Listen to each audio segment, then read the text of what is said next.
Lineup for Braves Country by D.M. McGee. A is for Aaron, the Hammer and Hank, the real home run king. Take that to the bank. B is for Bobby. Cox never cowered.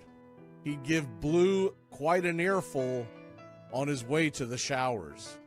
C is for Chipper. Don't call him Larry.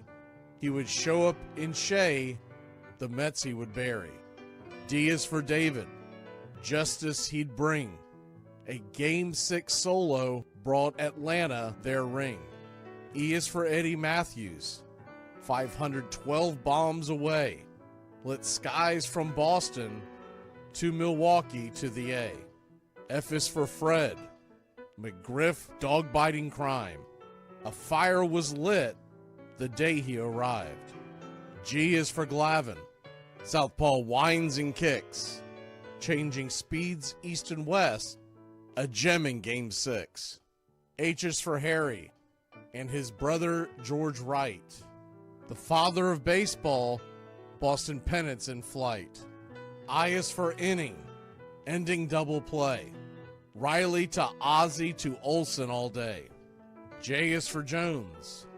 Andrew let her fly, and his gloves in center is where singles would die. K is for strikeouts, a plenty from Strider. The quads in the stash, getting swings from that slider. L is for Lopez. Javi to B-Mac. Travis and Smurf, we've been lucky to see that.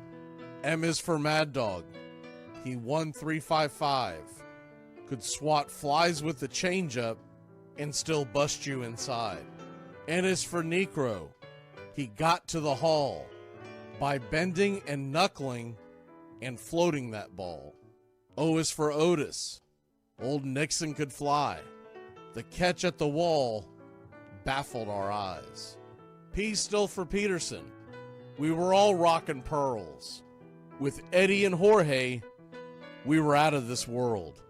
Q is a quandary for why Dale is not in. Murphy MVPs again and again. R is for ranking. The top pitchers lore. Remember Kid Nichols, 107 WAR. S is for Smoltzy.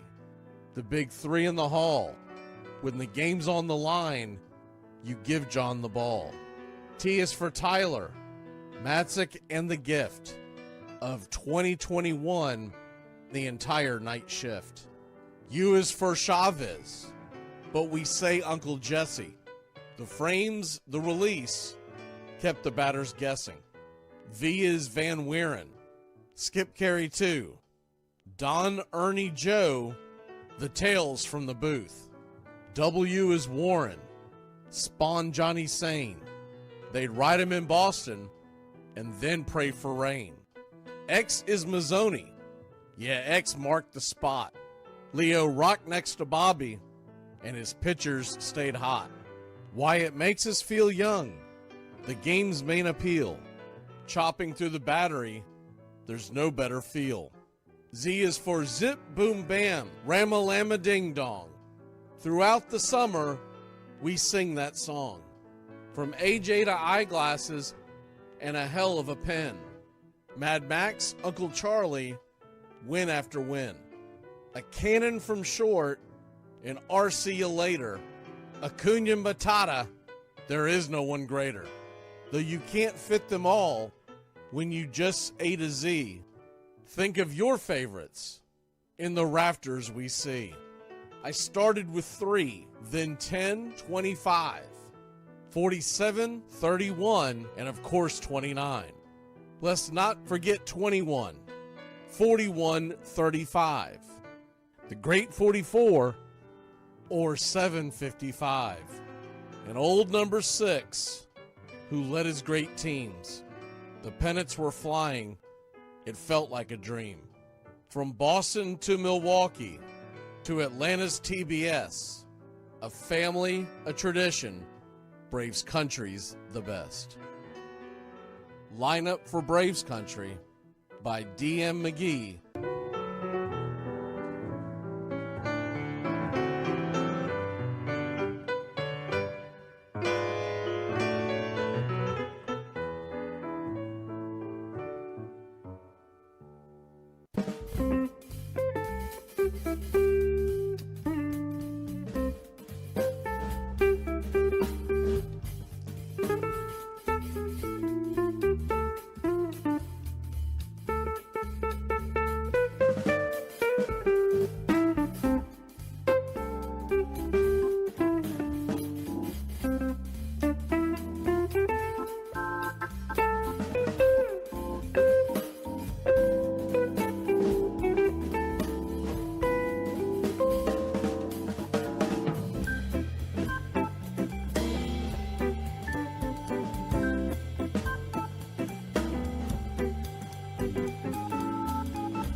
I state your name.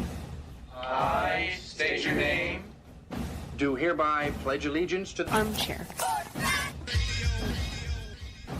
With liberty for all. You're in Braves country.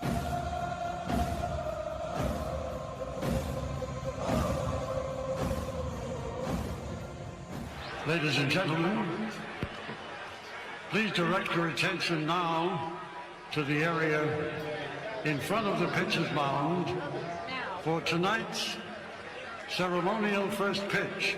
You can't drink like me. You can't smoke like me. So don't try and be like me. Let's party together. There's something kind of about a kid that's never played baseball. What the hell's going on out here? Well, scared because his eyelids are jammed and his old man's here. We need a live rooster to take the curse off Jose's glove, and nobody seems to know what to get Millie for their wedding present. We're dealing with a lot of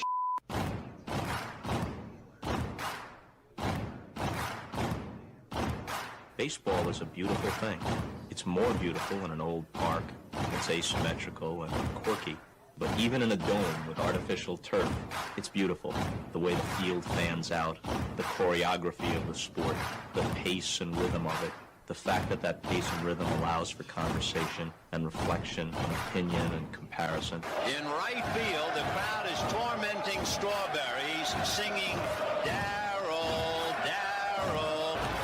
Little roller up along first, behind the man. It gets through Buckner.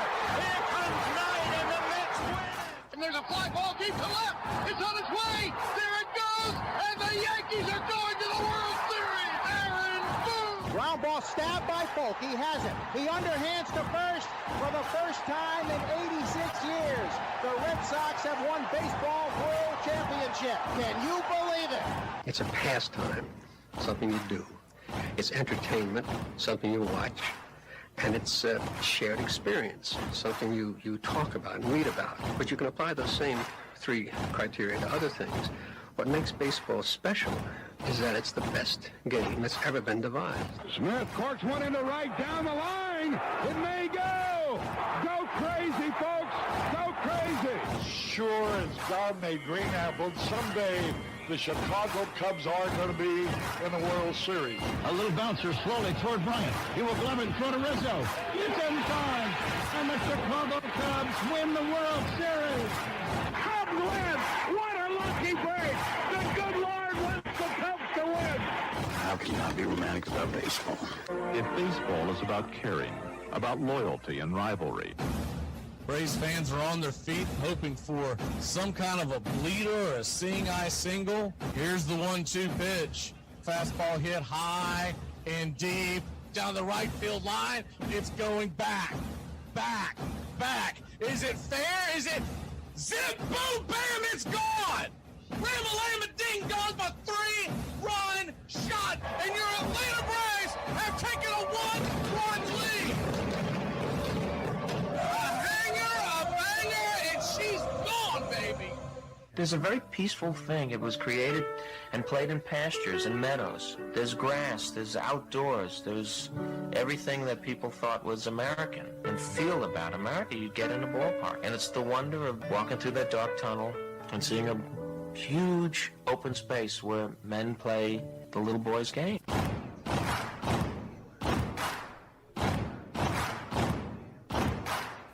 People will come. They come for reasons they can't even fathom. Not knowing for sure why they're doing it. They'll arrive at your door, as innocent as children, longing for the past. Sit in shirt sleeves on a perfect afternoon. They have reserved seats somewhere along one of the baselines. That when they were children, cheered their heroes. It'll be as if they'd dipped themselves in magic waters. The memories will be so thick, they'll have to brush them away from their faces. People will come. The one constant through all the years has been baseball. America has rolled by like an army of steamrollers, and erased like a blackboard. Rebuilt and erased again. Baseball to mark the time. This field, this game, it's a part of our past. It reminds us of all that once was good. And it could be again. Oh, people will come. People will most definitely come. We're all told at some point in time we can no longer play the children's game. We just don't know when that's going to be. Some of us are told at 18, some of us are told at 40. But we're all told.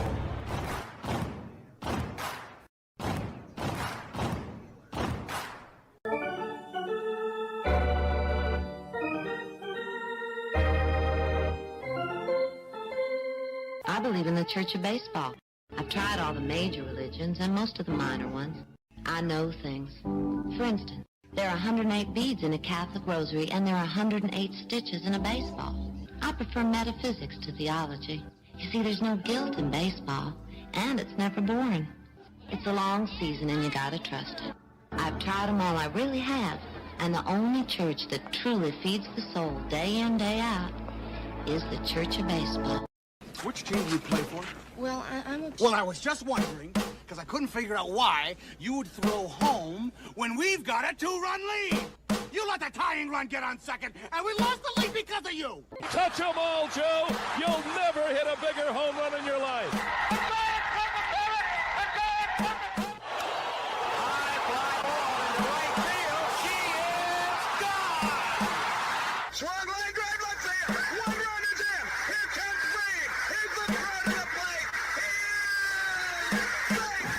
You're in Braves country.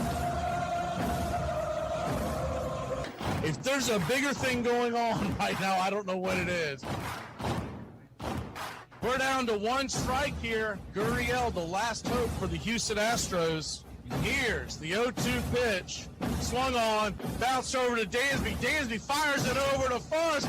And here comes the dog pile. Fire the cannons in the battery. Do the chop. All throughout Braves country, pop that top! Your Atlanta Braves have won it all! Here's a list of the players we'll be inviting to camp. I never heard of half of these guys. And the ones I do know are way past their prime. Most of these guys never had a prime. This guy here is dead. Cross him off, then. The local press seems to think we'd save everyone a lot of time and trouble if we just went out and shot ourselves. We got uniforms and everything. You know, you might think about taking Jesus Christ as your savior instead of fooling around with all this stuff. I like him very much. He no help with curveball. You trying to say Jesus Christ can't hit a curveball?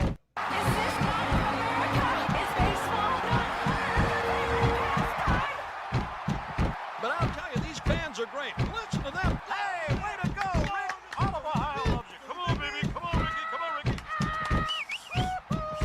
The game doesn't stink. It's a great game.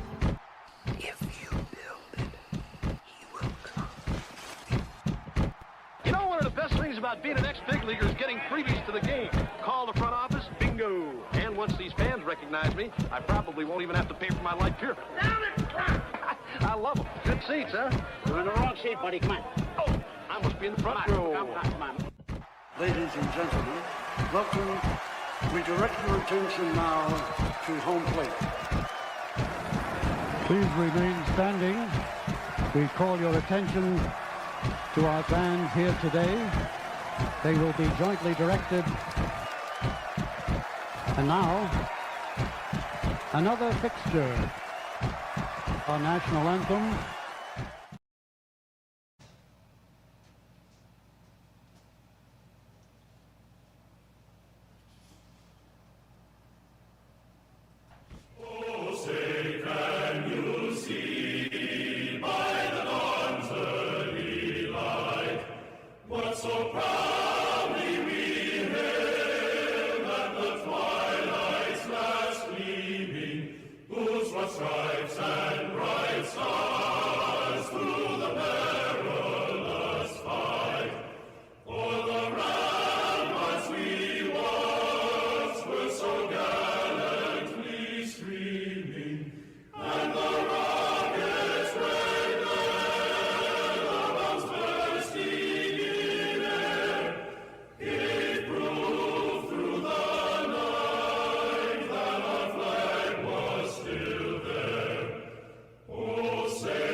time, ladies and gentlemen, we'd like to introduce today's teams as participants in this historic game.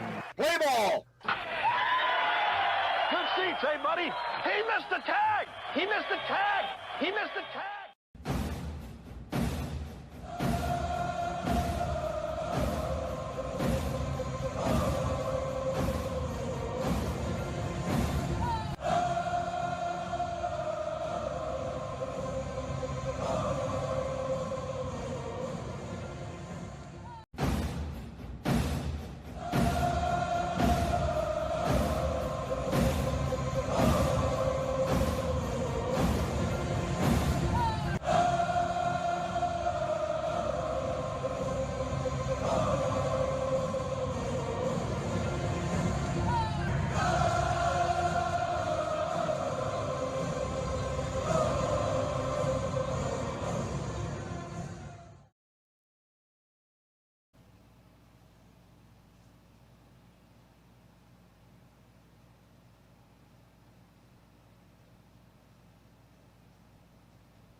On a beer?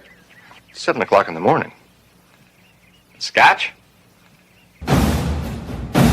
Hey, howdy, hi, and how the hell are you? Pull up an armchair, girls and boys. Pour you a cold one. It's time for Braves Country Baseball.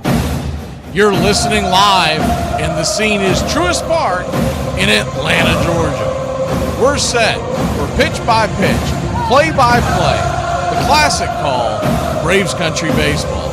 Hi, I'm Mac McGee. It's time to put it all aside for what should be a great game here on the Diamond. As we take you out to the old ballpark, kick up your feet, let's take a journey back to the golden age of radio baseball. We'll do our best to paint the picture as the game goes along. Roll call is on the way. It's time to join the country club, join in the fun. It's time to chop along. Go ahead and put your game face on. Here are the starting lineups for today's action.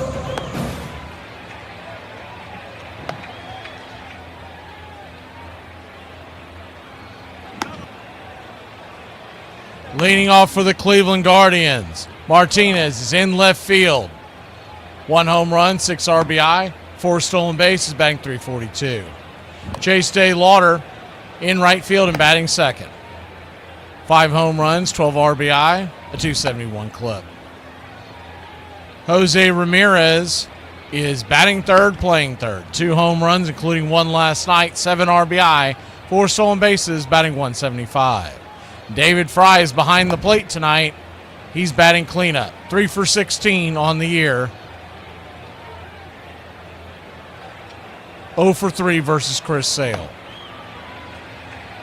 Rhys Hoskins, 8 for 35 this year with .229 average, 4 RBI.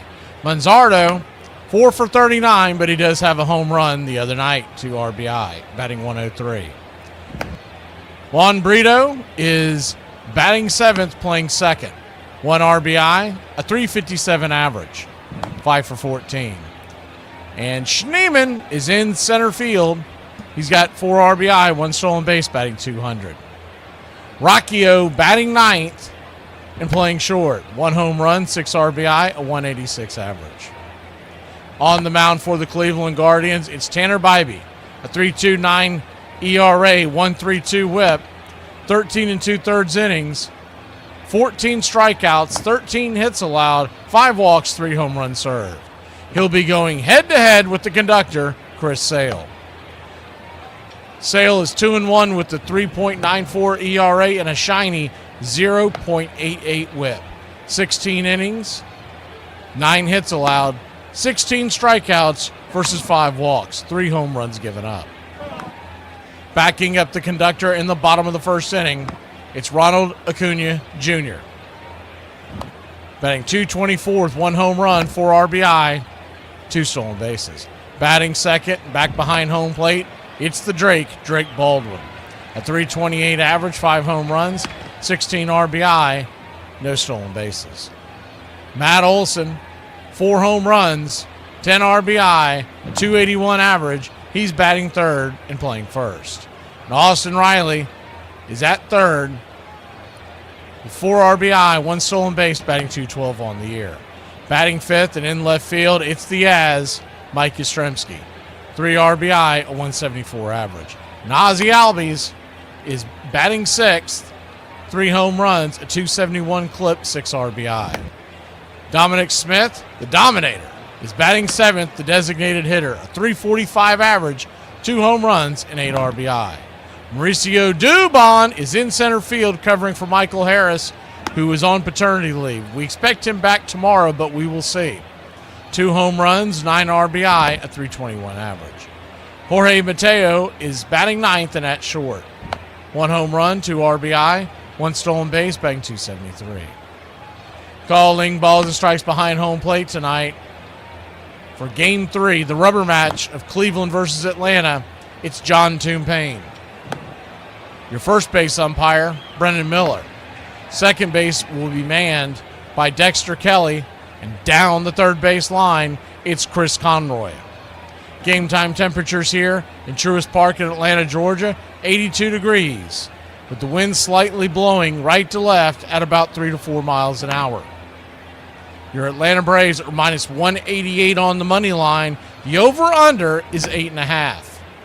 Our pick to click tonight for your Atlanta Braves.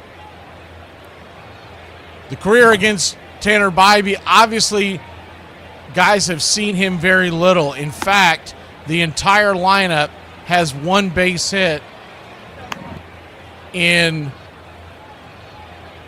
18 at-bats. But our pick to click tonight, we're going to go with the Drake. He is yet to see Tanner Bybee. Tanner Bybee is yet to see the Drake. We'll take Tanner Bybee to win this one in a low-scoring affair. Give me the Braves to outlast Cleveland and be the last team in Major League Baseball who has not lost a series. It's on the line between these two tonight. Give me Atlanta 4, Cleveland 1.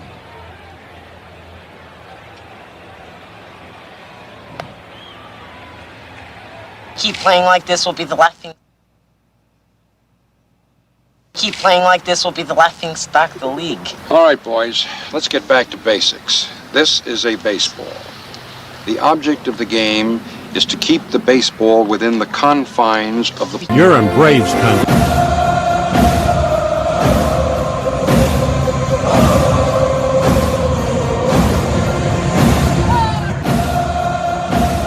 Well, it's about that time. Grab you a cold one. Find you an armchair. Atlanta Braves baseball right here on Braves Country Radio. Your modern-day superstation, bringing you pitch-by-pitch, play-by-play of your Atlanta Braves and our one-of-a-kind production. Take us anywhere you go for over 300 play-by-play games right here on the BCR. Please like and subscribe today. Don't forget to hype the videos. It helps the smaller stations to bring folks in so we can all root this great game on together. Join the Country Club today, and a special thanks to all the members in the Country Club. You help support the BCR. Get this bus moving. Stop. Come back. Too late. Roll call! Yeah, roll call! You're in Braves country.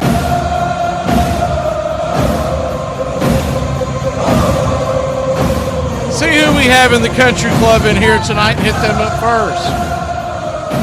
Royal Pita, good to see you. Deb up! Step up, Deb up! Good to see you. Iron Lung, Uncle Charlie, Joyce Robledo from Mexico.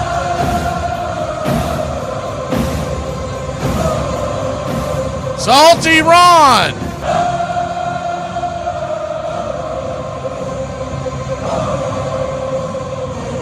Coco.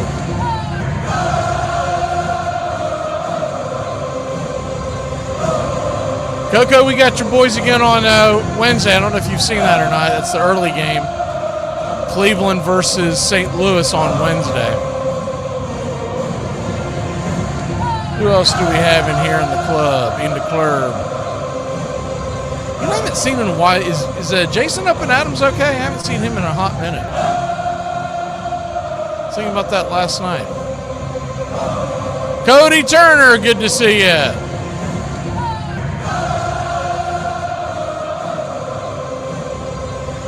Tree Nug.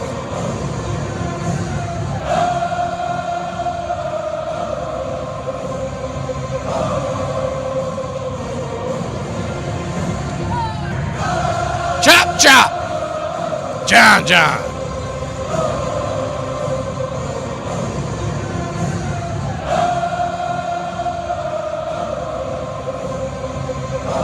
And other folks with their nose pressed up against the glass, as we like to joke around here about. You see Mark and Velvet. Ozzy's off to a good start. Gina, good to see you. Butters. Justin Green. Victory Garden.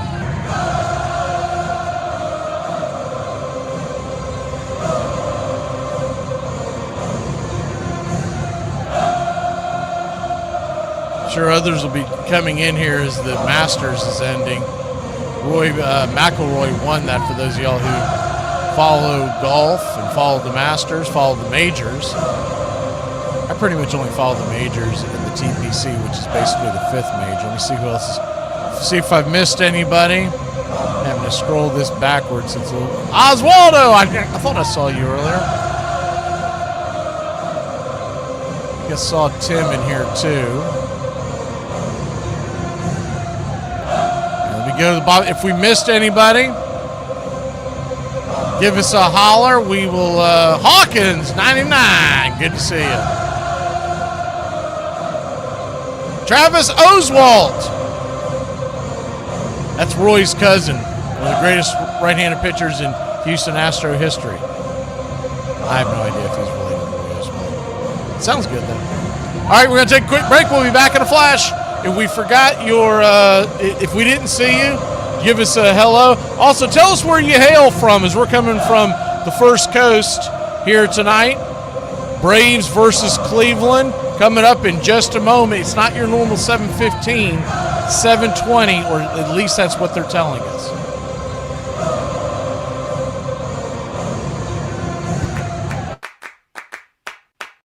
It is the American game. You see a guy hit the ball out the ballpark, and that same guy can come up tomorrow in that situation and miss the ball and lose the ball game.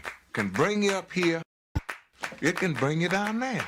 One thing about it, though, you know it always will be a tomorrow. You got me today, but I'm coming back. Think about it. What is there in your life, besides your love of family maybe, that carries all the way through from almost your earliest recollections till the day you die, and you care about it in one way or another? There are very, very few things that make that list, but we have a child's interest in baseball, so it will be one of the few things in my life that I have cared about in one way or another all the way through. There's a lot of wonderful stillness in baseball that I love. Many seconds of stillness. When the pitcher has got the sign, the batter is crouched, the ball players all lean forward with their hands on their knees, and then very shortly the ball is delivered. But in that tiny period when the pitch and the fever of the crowd is tangible, there's a moment of absolute stillness that I treasure. The best of us keep as much of that childhood with us as we grow into adulthood as we can muster. And the most creative, the most happy, the most fortunate of us are those who don't lose the sense of play. And even after we're past the point of being able to actually play the game with any skill, if we love it, then it's like Peter Pan. We remain boys forever. We don't die.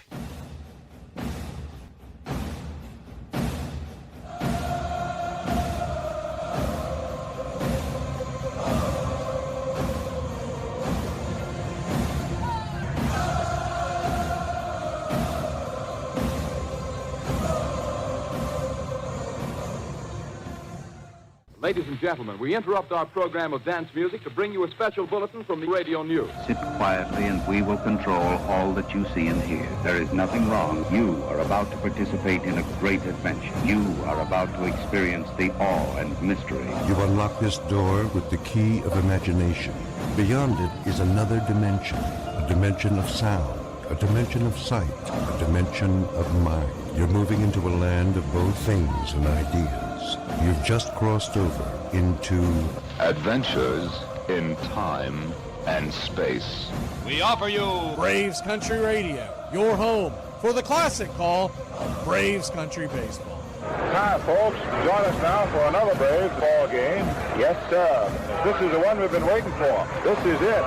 This makes you feel like it's spring and baseball, no more measles, and free tickets to the circus. You're in Braves country.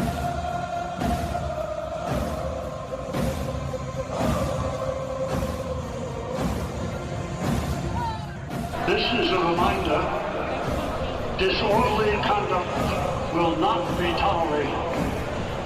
Please respect your fellow fan and refrain from any unruly behavior. Failure to comply with these guidelines will result in ejection.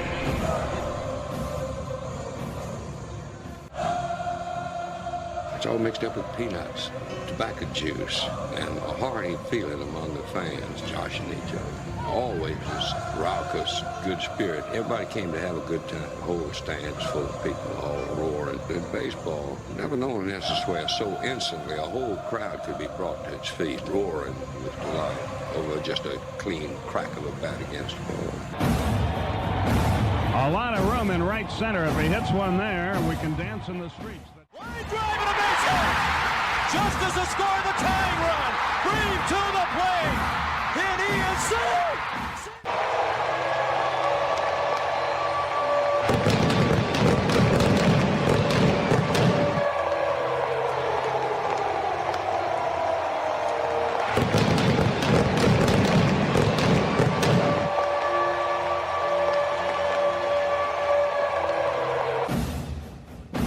We're 1 out away, Braves country, from a trip to the World Series. Whatever superstition you've got, do it. The entire city of Atlanta, the entire South is standing on their feet, trying to will the Braves into the World Series. Here's the 1-0 pitch. And swung on and ripped over to Dansby Swanson. Dansby's got it. He fires over first. Baby, sound the trumpets. Do the job through the streets. Your Atlanta Braves are headed to the World Series. And the place is going bananas.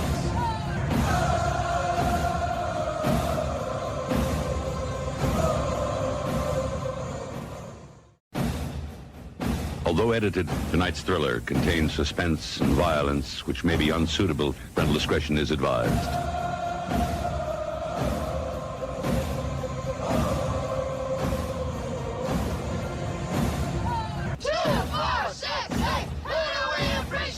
You're in Braves country.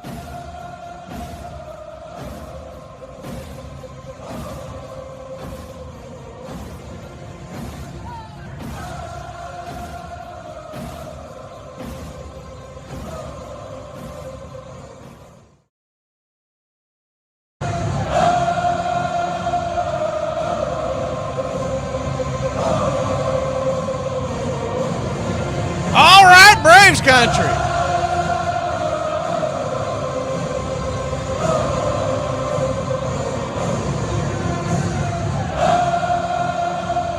So they're saying that, and if you're new to this, as soon as the 3 dimensions kick in, we will lift the curtain and you will see it on your screen. Hopefully we have a little better look tonight than what we did today. I checked it today during the day games. Nobody had that issue. But it wasn't just Atlanta that had the issue yesterday and Friday, so I don't know what to think. But let's just hope for the best. If not, I hope y'all said your Facebook prayers for our 3D. Because I don't know what else to do, because they kind of man everything when it comes to all this. And we're at their mercy.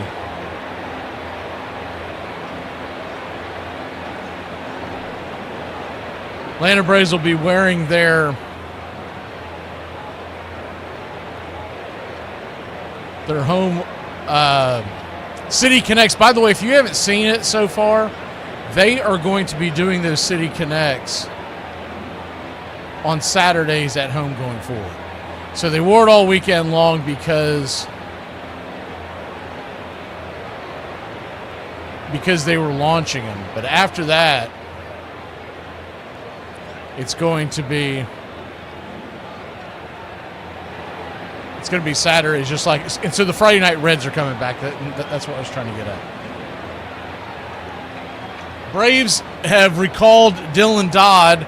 They DFA'd my boy Martin Perez. I'm a little upset about that, but I'll tell you what I think is going on here. Remember, we don't have a starter for tomorrow unless you push Grant Holmes up a day, and I don't think they're going to do that. I think what they're going to do, and they'll probably announce it tonight afterwards, is that it'll be Didier Fuentes coming in, and the way they're looking at it is because they got other moves on the horizon, hopefully, that they kind of look at this with the extra day built in. They're not going to need Martin Perez for a few turns because the day that is built in, the day off built in, and the suspension, et cetera, et cetera. So Martin Perez would be sitting in the back of the bullpen resting and not being able to be used over the next several days. Now, what I would have done is I would have DFA'd Jose Suarez, kept Perez as a long bullpen guy, and away we go. But that's not what they decided to do. I get their theory behind it, but I personally am a fan of Martin Perez. But we're just about set for pitch-by-pitch, play-by-play of your Atlanta Braves. As the 3D kicks in, we will lift the curtain. It looks like we are just about there, as the Braves are wearing their City Connects. You know what those look like. They've been talking about it all week. Cleveland wearing dark blues on grays. And yes, sir, it is baseball time in Braves country. And the first pitch on the way, swung on by Martinez, is lifted out to center field. On the run, making the running catch out there in center field is Mauricio Dubon. One away. F8 in your scorecard. And if it's anything like some of the other deals that we have with this, I'm probably going to be a step behind the 3D because the national broadcasts, they just tend to be slower for whatever reason. First pitch on the way is down and away for a ball, lefty-lefty matchup. Chase DeLauder.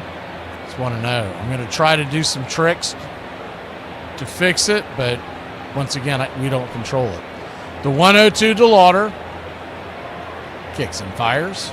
Swing, roasts it into right field. That's down for a base hit. And it is a one-out single for the Cleveland Guardians.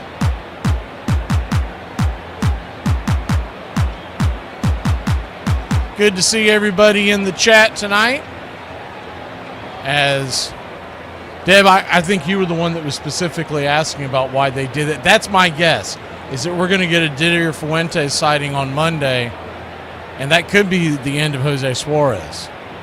Lefty-righty matchup. First pitch on the way is right there for a four-seam fastball in the inner track. It's 0-1. The 0-1.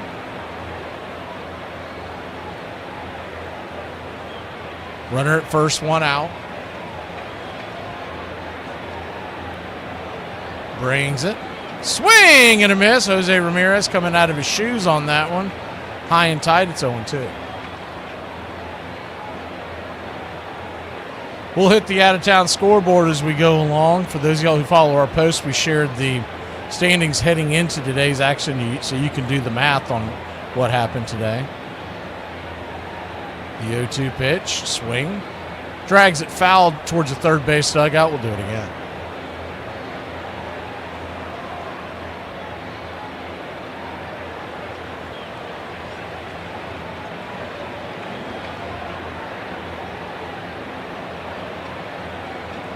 Lefty-righty, the pitch on the way, up top.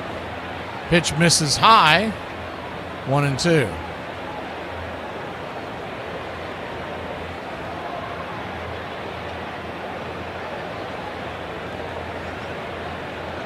So a 1-2 count.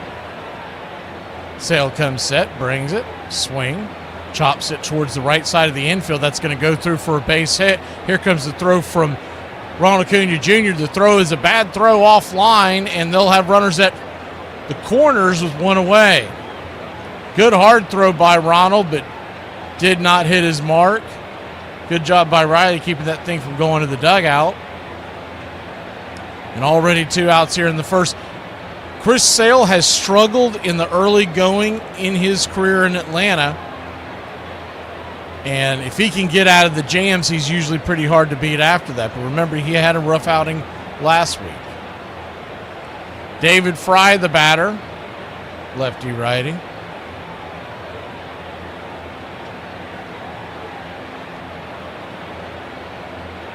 They flip over to first real quick. Keep the runner close by. I think I got it synced up. Did some old magic. Pulled out that old magic and that old black hat I found. The runners on the corners. 1 out. Brings it. High and out of zone. They go down to third, and Jose Ramirez has another stolen base on Drake Baldwin this weekend. I still don't believe that they have fixed him as a defensive catcher, but you'll take the bad with the good as his bad is. He's not a terrible defensive catcher. He just doesn't have that elite pop time. I do believe he has gotten better. So that's not nothing. Nothing, your score. The pitch on the way is a slider, bangs the outer edge for a strike. It's 0-1. And that was the four-seamer that he ran on, so it was a pretty good pitch for him to throw on. Is the 1-1 swing and a miss. Fastball, 96 miles an hour, 1-2. It was a little high, and maybe that's what threw off Drake Baldwin. I don't believe it's as bad as it was last year. If y'all were with us last year, I mean, it was like taking candy from a baby. The 1-2, check swing. Did he go around? They checked down the first base line. He did. Smoke him if you got him. He got him. 2 down. Big strike out there. Now a million ways to get out of this without giving up a run. But they do have 2 runners in scoring position. It did look like Fry just went around.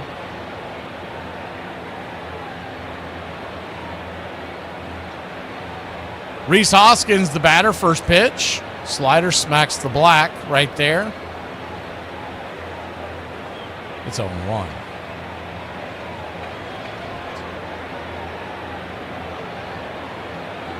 The 0-1. Sale comes set. His 14th pitch of the evening. Swing! Pops it back foul. It's 0-2. Try to get him off. Starting with 2 sliders here. We'll see where he goes here. Usually he likes to challenge you up and in. And sometimes when Sale does that, realize he's not always going for the strikeout. He's just trying to get you back off the plate. The 0-2. High and inside.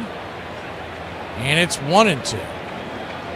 There was that four-seamer. Sometimes he'll hit you with the sinker and it'll grab the zone.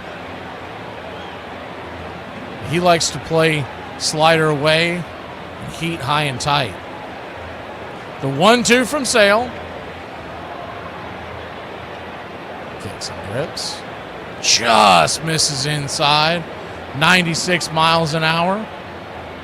And we'll do it again. Chris Sale's over-under, by the way, out in the desert is 7.5. Left to right in the outfield for the Braves, it's Yaz, Dubon, and Acuna, and around the horn, Riley, Mateo, Ozzie, and Olsen. Drake behind the plate. The 2-2. Swing and a miss. Strike 3. Got him with the slider down and away, and that'll end the inning. So he scatters a couple hits. We'll be back in a flash here on the BCR Sunday Night Baseball. 0-0. Here are some baseball facts you might not have known.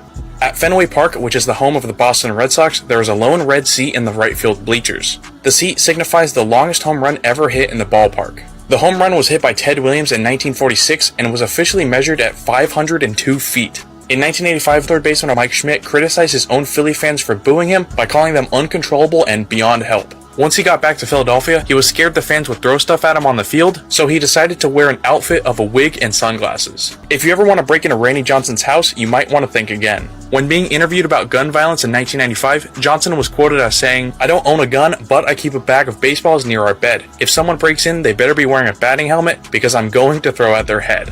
Baseball is good, an honorable profession, a great challenge.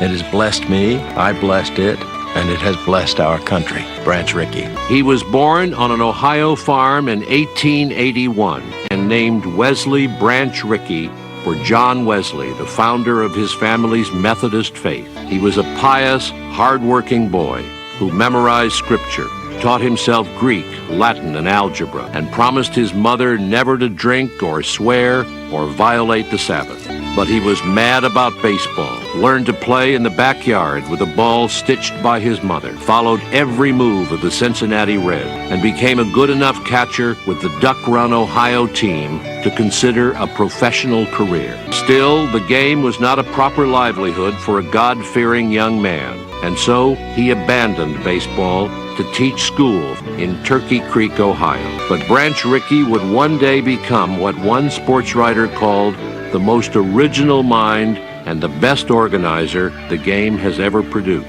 And in 1947, he would help make baseball, in truth, what it had always claimed to be, the national pastime.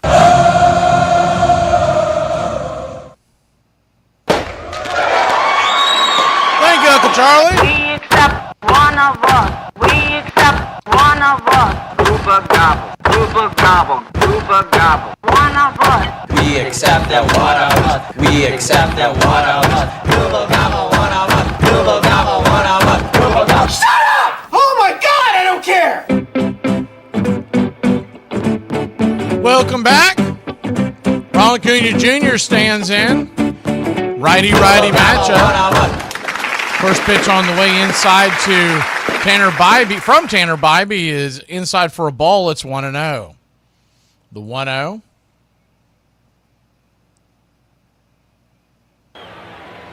Brings it. Swing. Fouls it back. 1-1. Acuna with one home run on the year.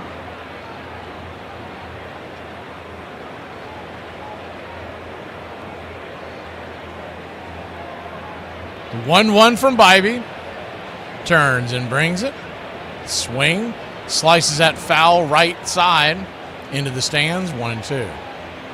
What you'll get from Bybee is a cutter, a four-seamer at 32% of the time each, a changeup at 20% of the time. So those are his three main pitches that he likes to lean on. But he's got his sinker at 10% is the 1-2 pitch. Swing, rips it into center field. That's down for a base hit. And Acuna Matata. Bravo. The Raja leads us off with a single to start the game. Bravo. To finish that up, he comes in with a sinker at 10%, a curve at 5%, and a sweeper at 1%. He used to throw a slider, hasn't thrown one yet this year. So he's a true kitchen sinker. Drake Baldwin stands in, first pitch upstairs, misses high. It's 1-0. 1-0. Haven't seen the issues today, so we're going to try to give you the view from the top. The 1-0 pitch right there. Dropped a changeup at the knees. 1-1. Left to right across the outfield for Cleveland, it's Martinez, Schneemann, and Chase Day Lauder. The 1-1 pitch. Swing. Slices that back to the backstop. It's 1-2. Round the horn, third to first is Joe Ram, Rocchio, Burrito, and Hoskins. Fry is behind the plate. Naylor getting the night off. And, of course, Bybee is on the bump. Congratulations to Rory McIlroy on the Masters win today. Spring has sprung once you get to the Masters. And baseball's rolling. They'll flip it over to first real quick to keep the runner close by.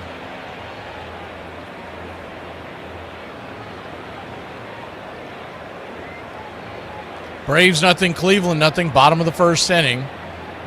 1 on, nobody out. The 1-2. Swing, pops it up. Will it stay in play? Giving chase is Fry and Bybee. Bybee calls off Fry. He'll make the catch. And there's one away.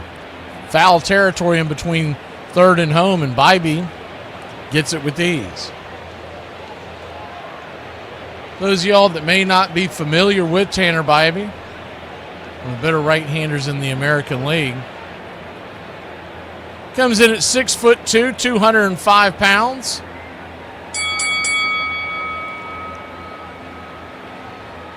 Out of Mission Viejo, California, played his college ball at Cal State Fullerton. Cunha goes, the throw to the plate is wide of the ball, is wide, and here comes the throw to second, and Acuna is going to get to third because the tag that was being applied from the shortstop, Rocchio, he tried to snap tag it, and the ball came out of his glove. Now, I don't know if it's from the contact that he made with Acuna or if it just came out. Now I'm getting a back look. Yeah, that's what it was. Acuna's butt knocked it out as he slid by. He was trying to do a snap tag. If he holds on to that ball, he very well may have been. Yes, he would have been out. It was a very good tag attempt by Rocchio, but instead he stands at third. So now the infield comes in. Matt Olson takes the first pitch. Inside for a ball, it's 1-0. Infield drawn in, outfield deep, and a little bit to the right they're shading. Bybee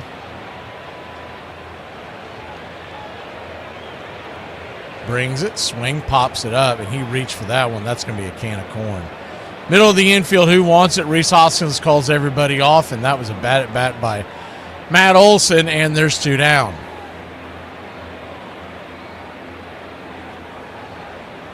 Bybee was drafted by Cleveland in the 5th round way back in 2021 out of Cal State Fullerton. 156th pick overall. That was right after they got rid of the long draft. The last long draft in Major Leagues was 2019. First pitch is upstairs. For a strike to Austin Riley, it's 0-1. The 0-1.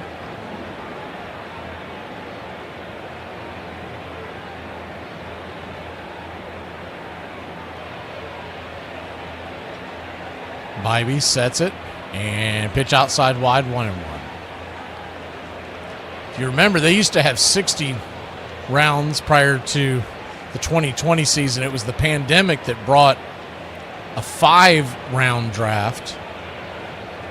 And they did that for a ton of reasons, but the short of it was it went to 5 rounds, the 1-1. Upstairs, misses high, 2-1. They dropped it down again from the original 60 in 2021, and then when the CBA hit in the spring of 2022, they agreed to a 20-round draft. 2-1 count. Brings it. Check swing. They said bad call. Home plate umpire, John Tube Payne. Bad pitch. Bad call. It's a good frame by Fry, though. Riley didn't challenge it. The 2-2. Kicks and fires. And his woes continue. Swing and a miss, strike 3. Chases the slider well outside the zone. We'll be back in a flash. Top of the second. It's 0-0 in Atlanta. I woke up sexy as hell again today.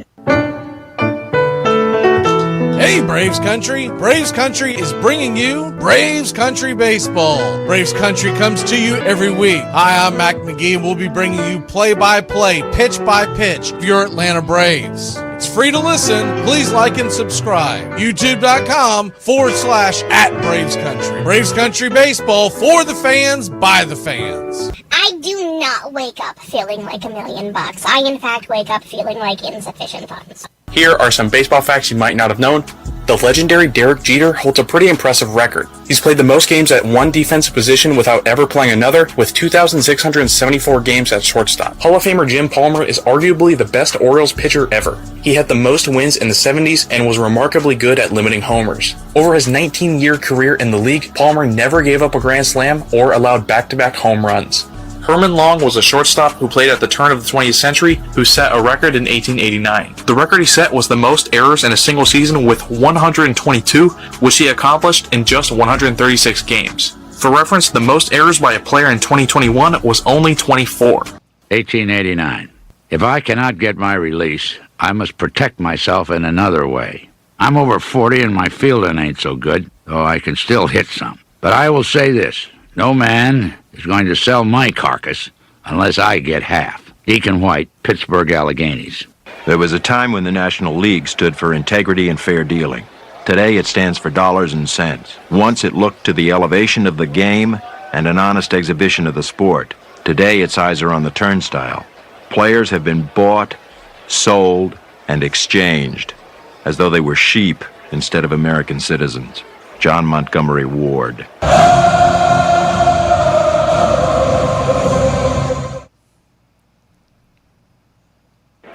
Welcome back.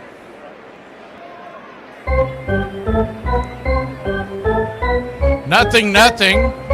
Top of the second we go. Cleveland versus Atlanta.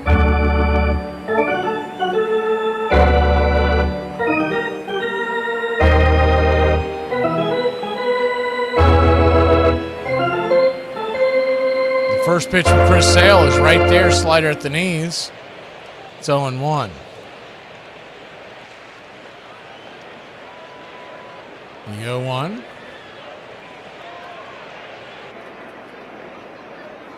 Kicks and fires. Down around the ankles, 1-1. 1-1 count.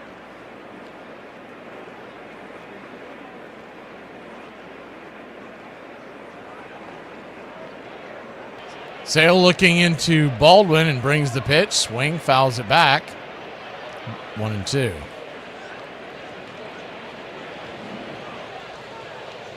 Kyle Manzardo. Monster blast on Friday night. His first home run of the season.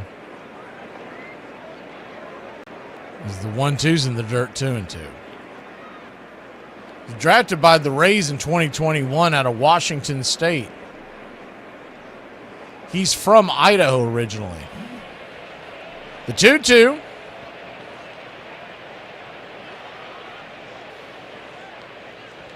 Brings it, swings, slaps it to the left side of the infield. Riley's got to hurry, fires it to first, a wide throw, and Olsen holds the bag, but they're going to call him safe.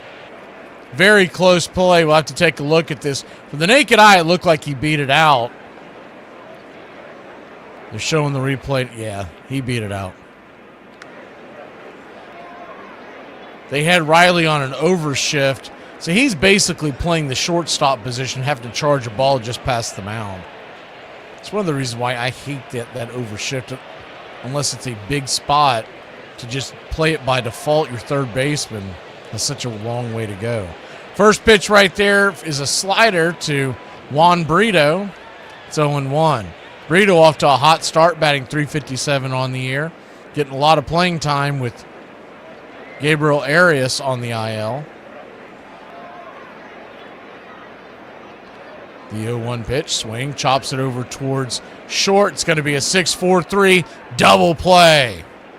Chris Sale pointing out there too, Mateo. Wiping clean his third hit of the night that he's given up.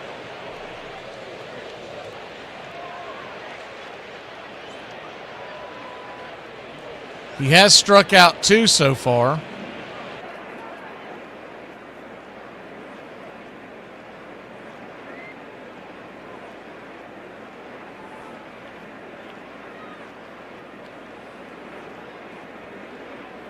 Lefty here to start us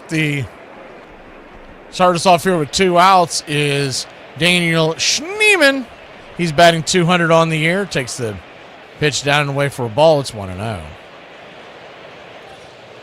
1-0. I guess he drew the short straw because Stephen Kwan is out of the game as the 1-0.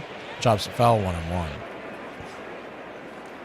It probably came down to, this is what I think. It came down to, they talked to everybody beginning the series and said, one of y'all has to play Sunday night. You're going to get the night off, the other.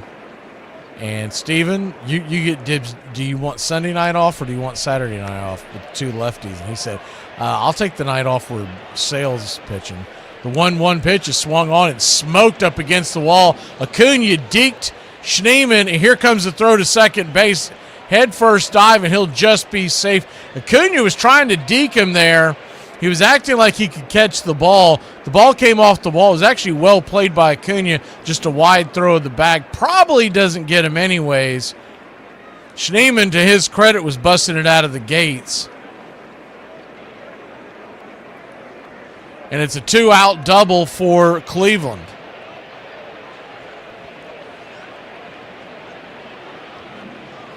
Schneemann's got good speed. I mean, he's playing center field tonight, so you know he's got good wheels.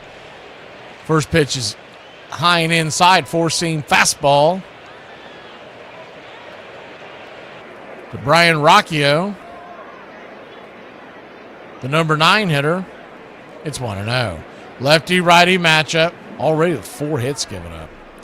The 1-0. Turns and fires. Swing, lifts it into right, and Acuna won't have to deke anybody here. He'll make the catch at the warning track, and that'll end the inning. So, avoiding danger. We'll be back in a flash. Bottom of the second, 0-0. Bo Body. What does the first B stand for? What are we doing? We're making acronyms. Okay, what does the first B stand for? Business. I like it. We need a new manager. Here are some baseball facts you might not have known. Part 18. Kirk Gibson walking off Game 1 of the 1988 World Series is one of the most iconic home runs of all time. Despite how famous the play is, nobody knows where the home run ball itself is located. The bat, helmet, and jersey from that moment are all accounted for, but the ball has seemingly disappeared. Camden Yards is where the Baltimore Orioles play their home games. The ballpark was actually built very close to where Babe Ruth was born. In fact, Ruth's father allegedly owned a pub exactly where center field is today. Kevin Youkilis is known for having a very interesting batting stance. He's also known for working a lot of walks and having a great mindset at the plate. Over his 10-year career, he had 297 plate appearances that went to a 3-0 count, and every single time he didn't swing the bat. Armchair. New York Giants second baseman John Montgomery Ward was a rarity among players, a graduate of the Columbia Law School. And in an age when workers everywhere were struggling to win their rights, he was willing to take on the club owners on their own terms. Ward publicly denounced the reserve clause, which now kept every player from deciding for himself where he wished to play, and forced him to accept whatever wage his owner was willing to pay. There is now no escape for the player. If he attempts to elude the operation of the rule, he becomes at once a professional outlaw, and the hand of every club is against him. Like a fugitive slave law, the reserve clause denies him a harbor or a livelihood, and carries him back bound and shackled to the club from which he attempted to escape. We have, then, the curious result of a contract which on its face is for 7 months, being binding for life. John Montgomery Ward.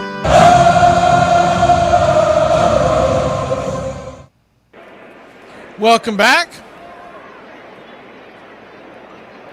0-0 your score. What's for dinner?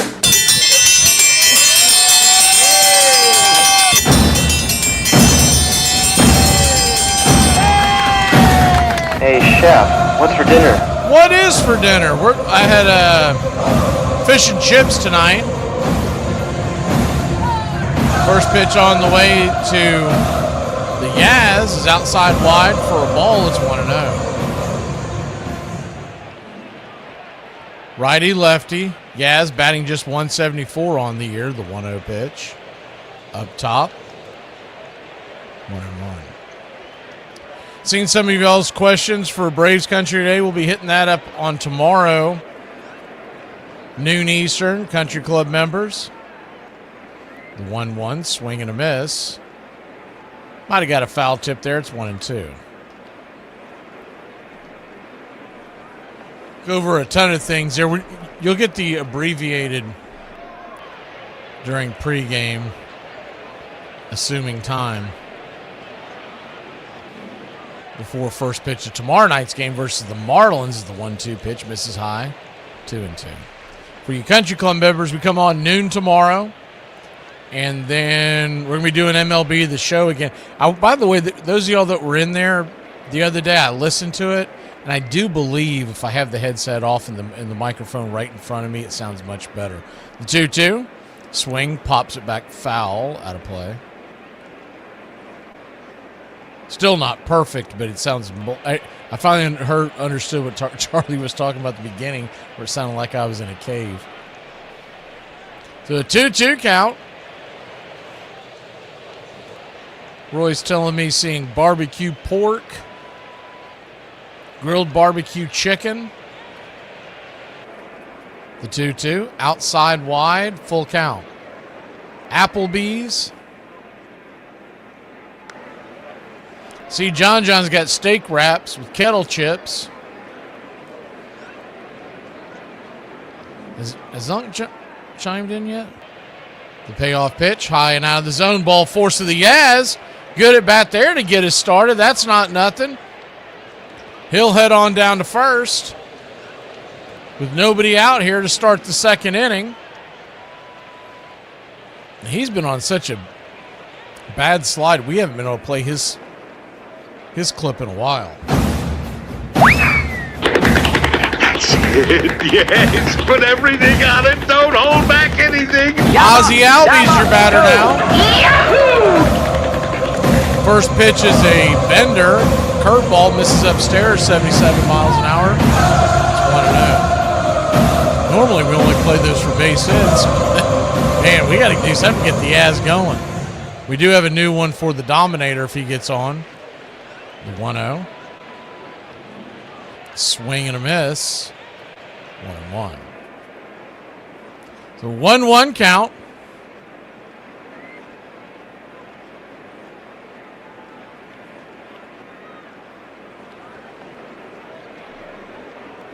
Iron Lung doing the double turf.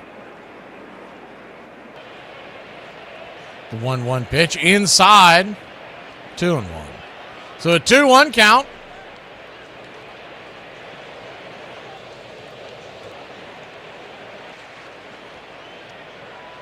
B.A. Baracus, good to see you. Glad you enjoy the show, USA. The 2-1 pitch. Comes set and fires it. Swing! That ball's rattled down the first base line, and that's going to get down for a base hit. Yaz had to do a double take because it looked like he was going to get doubled off on a line drive. But instead, it is a fair ball. It's into right field. I'm the Wiz. I'm the Wiz, and nobody beats me. It'll be a single, a long single. Cutting the ball off there quickly is Chase Day Lauder. They were playing Ozzy to pull. If they were playing him honestly, that ball's going to get up against the wall, and we would have had second and third. But Dominic Smith, speaking of the Dominator, stands in. Righty-lefty matchup. The first pitch on the way. Swing and a miss. Take a hack at the curve, down and in. It's 0-1. JC with a can of tuna fish and potted meat. Deb with the burger, I believe. The 0-1 pitch, swing, and hammers it down the first base line. Just foul. Just foul.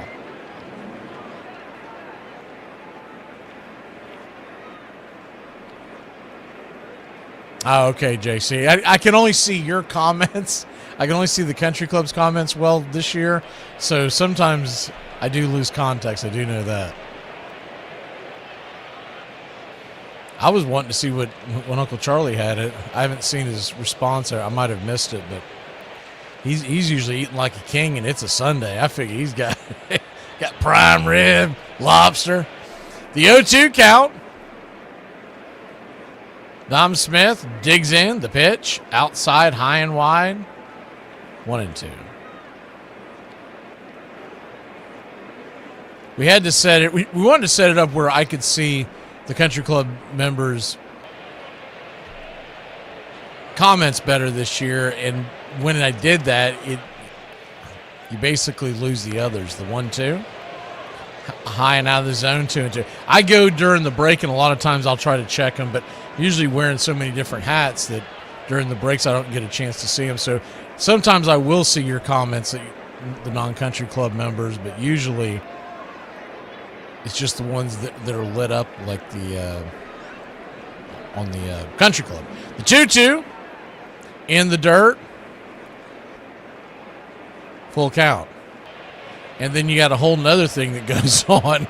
If y'all are like going back to back to back to back and y'all are getting all kinds of comments, then it's a blur. JC, I can see you picking your nose right now. What are you talking about? The 3-2. Smith digs in. The pitch. Swing. That ball's hammered over to second base, and it's going to be a double play. It's going to be a 4-6-3. Hard hit ball, but right into the teeth of the defense. I'd say that ball was hit every bit 95 plus. And the second baseman, Brito, did not have to move. So now the runner's at third, but there are 2 outs.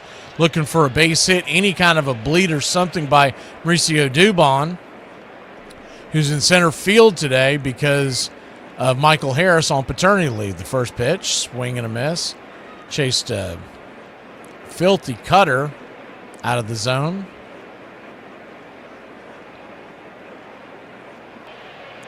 It's 0-1. Bybee. This will be his 35th pitch of the night. The pitch is trying to get him and chase a sweeper out there this time. This time he held off. It's 1-1. So 1-1 count.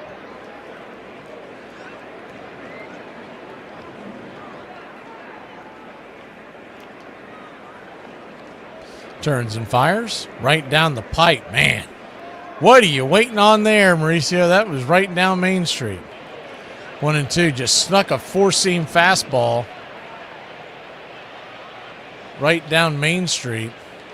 And he's ahead 1-2, so you know he's going to try to chase something off the plate, a cutter or a sweeper or something. The 1-2. There's the cutter, and he lifts it into left field. Going back on the track. That ball's going to get down where the green grass grows. 1 run will score. It's a 2-out RBI double by Mauricio Dubon, and the Braves take a 1-0 lead.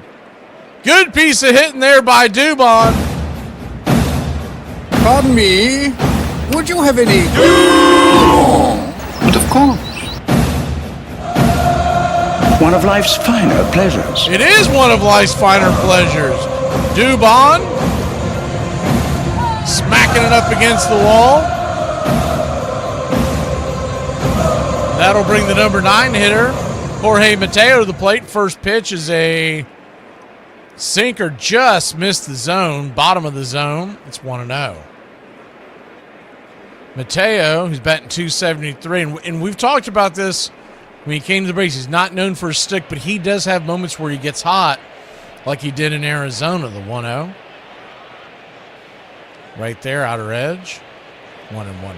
Just by watching him swing the bat in spring and the games that he's played here, it appears that he likes the ball in, and he's trying to pull the ball. So if he can get something on the inside, he's going to try to rip at it. The 1-1. Outside, smacks the outer edge. 1-2. So a 1-2 count.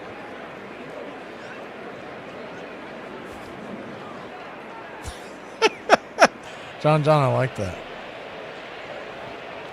Oh, God. Did he challenge that? New rule. If you bat in the bottom of the order, you don't challenge pitches, especially in the second inning.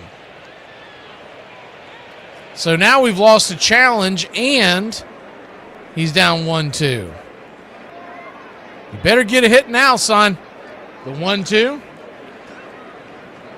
Slaps it down the right field line. Will do it again. It's just a boneheaded. I'll put it this way. If you knew the strike zone, your career WAR wouldn't barely be above 0. So how about you don't challenge pitches unless the game is on the line? The 1-2 count. Cutter down and away. 2-2. He lost a challenge his last time out. I don't think it was this early in the game, but it was a terrible challenge. The 2-2. Brings it. Outside wide. Full count. Should have seen the look on Walt Weiss's face from the dugout right after that challenge was lost. He had that look like, are you kidding me? He was thinking what I was saying. The full count. Swing, pops it up. High in the sky, back behind home plate, and that'll bounce into the seats. We'll do it again. That bit about Ward. What? Did I miss something, Deb? I don't know what you're talking about. Charlie Ward? Ward Cleaver?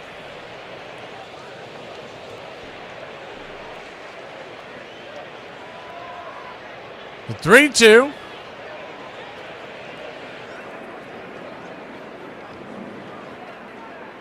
Runner at second, 2 outs. He'll be running on contact, so a base hit would score. The payoff pitch, swing, pops at first base side, and that'll get out of play.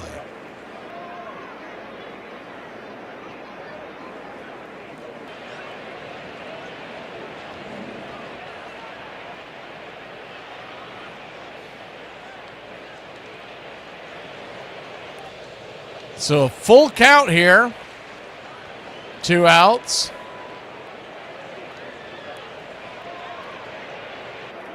Bybee, by the way, this will be his 46th pitch of the night, and we're only in the second. The payoff. Swing, slaps it down the third base line. We'll do it again. That's right in his wheelhouse. That's where he likes to hit the ball. He roasted a double against Arizona with the pitch right in that area. And I'm sure it's on the scouting report. Don't pitch him in. The full count. Brings it. Swing. That ball's hit up the middle. That's going to get through for a base hit. So Dubon running on contact. He will score with these. And your Atlanta Braves lead it 2-0. So he makes up for the terrible challenge and brings in a run. A worm burner right up the middle. They were playing him to pull. That ball was smoked to the left of the second base bag, giving the second baseman Brito no chance as Rocchio was cheating towards third. They're going to come out there and talk to him real quick. This is Carl Willis, the pitching coach, not the manager, Stephen Vogt. So we'll stay here with you as this goes on. Braves lead it 2-0. 2 runs, 4 hits, no errors. For Atlanta, no runs, 4 hits, 1 error for Cleveland. Any of y'all that have played the ponies out there in Vegas, your strikeout numbers are Bybee has 1 and Sale has 2.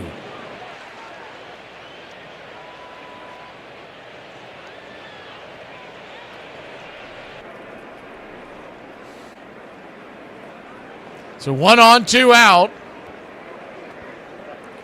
As Mateo stands at first. And the first pitch to Ronald Acuna Jr. as we flip the order again one more time, it's 1-0. Second time through the order for the Braves versus Bybee, and we're in the second inning. Bybee sitting at, this will be pitch number 49. Open stance from the right side. The 1-0 swing roasts it down the left field line. That ball's got eyes. That ball's got wheels. And Mateo's got wheels, and he's rounding second, heading for third. He's coming home, and the throw will be too late, and it's an RBI double for Ronald Acuna Jr., and your Atlanta Braves lead it 3-0, baby. Bravo. Vamos, bravos. Clacked it into the corner. Rattle around down there like a pinball. Bravo. And Mateo going on contact. He left his helmet around third base. Great slide by Mateo. Wasn't needed as the throw came to the plate late, but it was a good slide nonetheless. Did what you're supposed to do, slide to the outside part of the plate. Drake Baldwin takes the first pitch high and out of the zone. It's 1-0. The 1-0, infield back into the right. Bybee, pitch 51. Swing, lifts it into center field. That should be playable for Schneeman, and it is.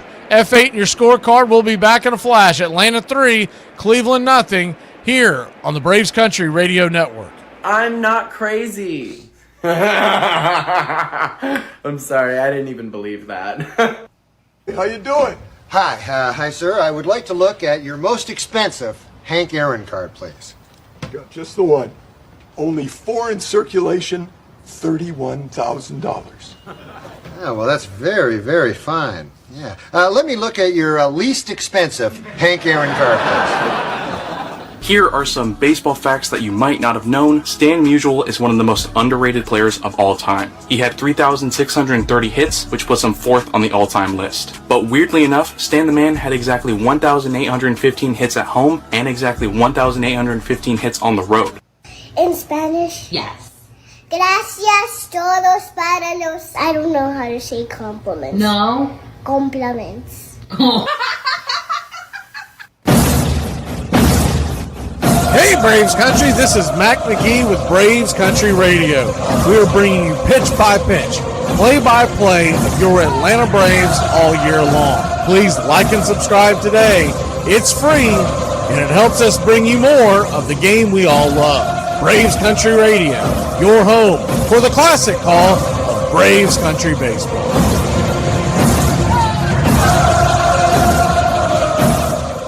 So, who else hates it when you get up on a Monday morning? Although the first World Series had been a huge success, the reputation of the game continued to suffer as brawling fans drove away paying customers. Now, Ban Johnson ordered his American League owners to have their stadiums patrolled to keep rowdiness down. Players and managers, as well as fans, were expected to behave.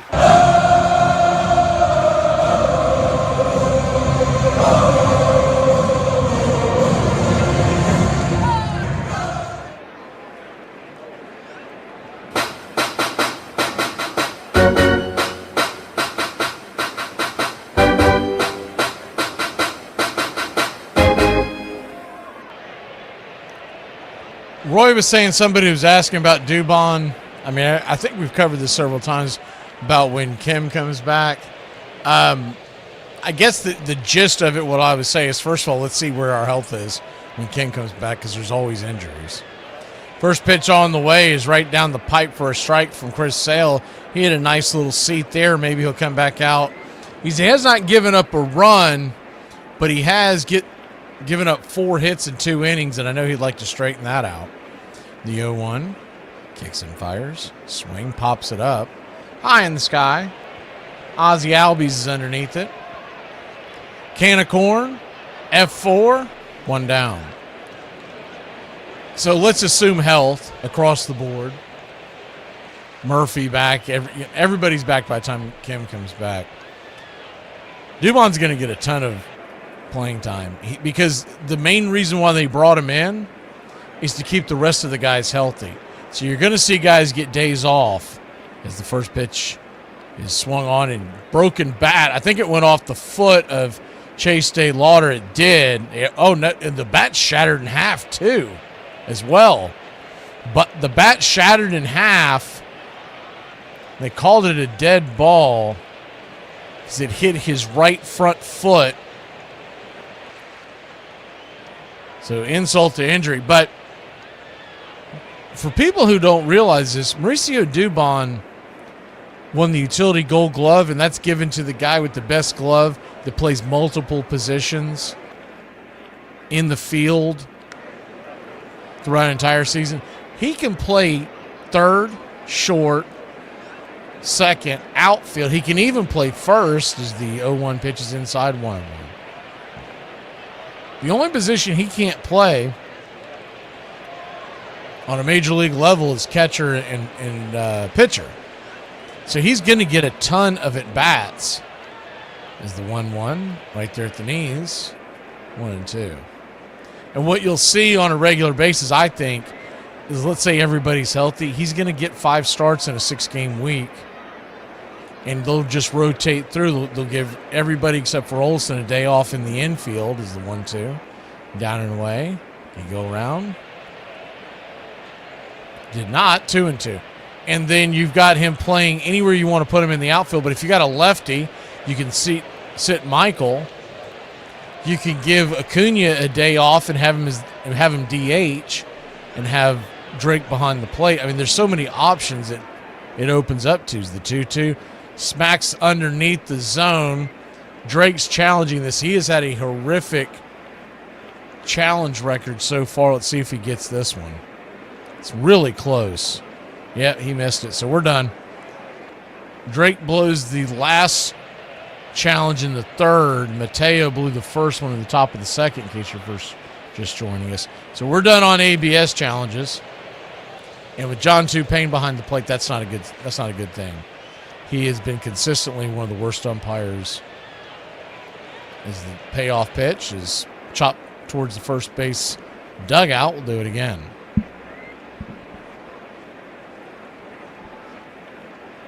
But Dubon's going to get, he's going to get plenty of playing time. That's not going to be a problem. And when someone's just struggling at the plate, they'll put Dubon in there just to give him a day off there too. The 3-2 misses outside, and Chris Sale walks Day Lauder, and now the tying run comes to the on-deck circle. Jose Ramirez will be the batter. That is Chris Sale's first walk of the game. He's got 2 strikeouts, 4 hits allowed. Hasn't quite been on tonight, but he's made it work so far. Lefty, righty, the pitch. Swing and a miss. Bringing it. 96 miles an hour, top shelf tequila. It's 0-1. The 0-1. The infield is back into the left. Brings it. Swing, lifts it. High and deep. Oh, my God. Oh, he drops it. Mauricio Dubon could not find it. Did he get him? He got him. So we're going to get an out anyways. As De Lauder overslid the bag, he slams into Ozzie Albies. Ozzie appears to be okay. When we talk about injuries possibly happening, Mauricio Dubon could not find the ball in the lights, and he put his hands over his head, which then he realized he thought he had it, and he flips his glove out and doesn't watch it into his glove, and it pops out of his glove. So then De Lauder hustles to second base, and the ball is thrown 2 second. Ozzie stretches on the play, and he gets wiped out on the slide. De Lauder checked on him coming up. So, I mean, you knew it wasn't intentional, but it was still a very dangerous play. So it'll be a fielder's choice when it's all said and done.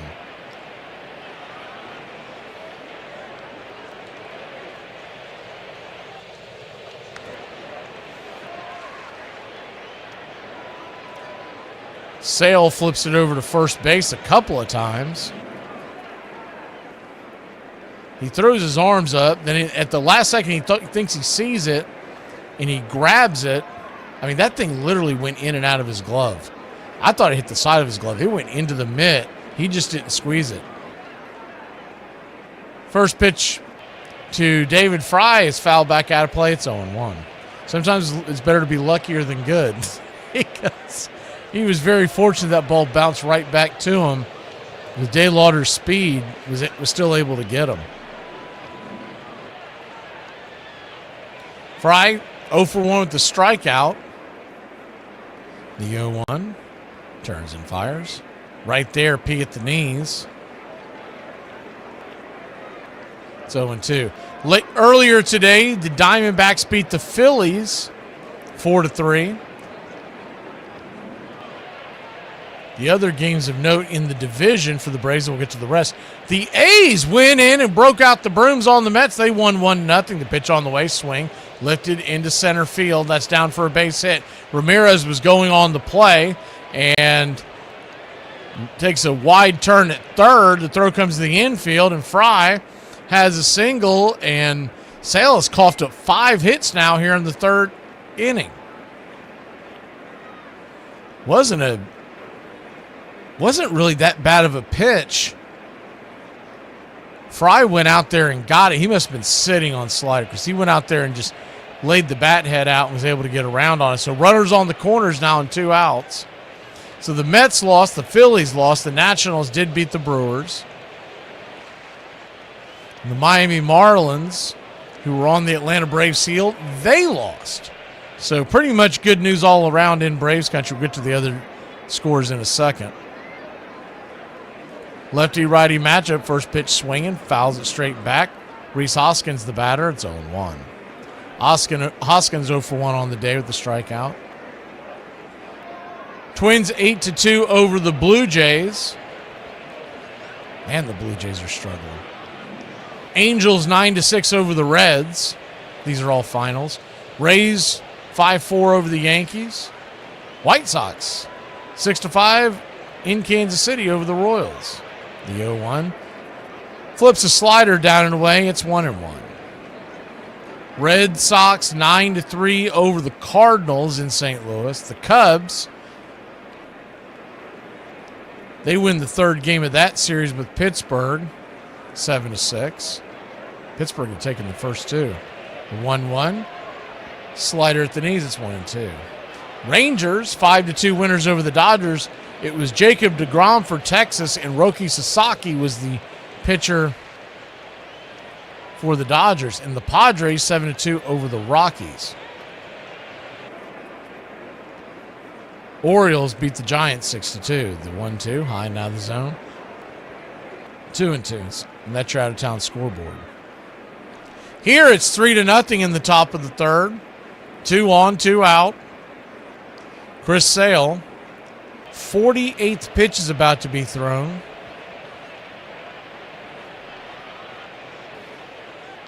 Kicks and fires. Nowhere near the zone. High and out of the zone. And it's a full count, which means Fry will be on the move.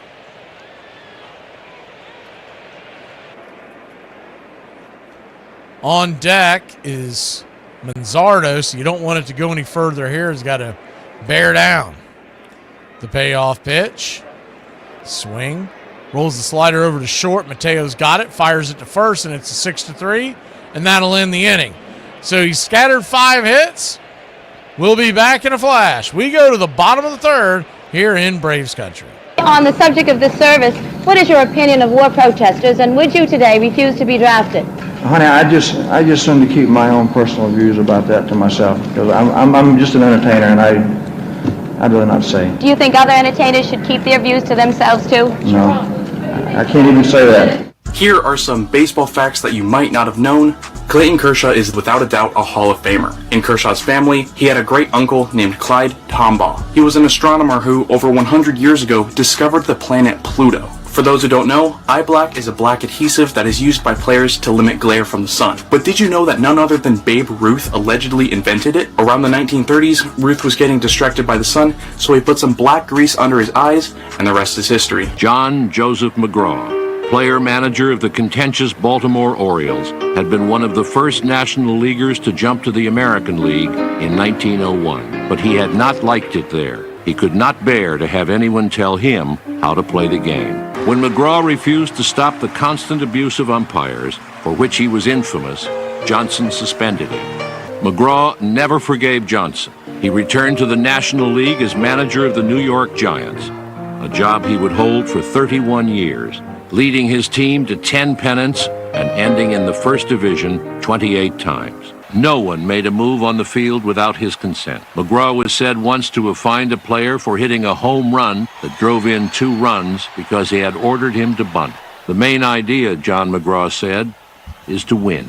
When McGraw won the National League pennant in 1904, he took an especially sweet revenge on Ban Johnson. Rather than have anything to do with the league that had suspended him, he simply refused to play the Boston Pilgrims for the championship. There was no World Series in 1904.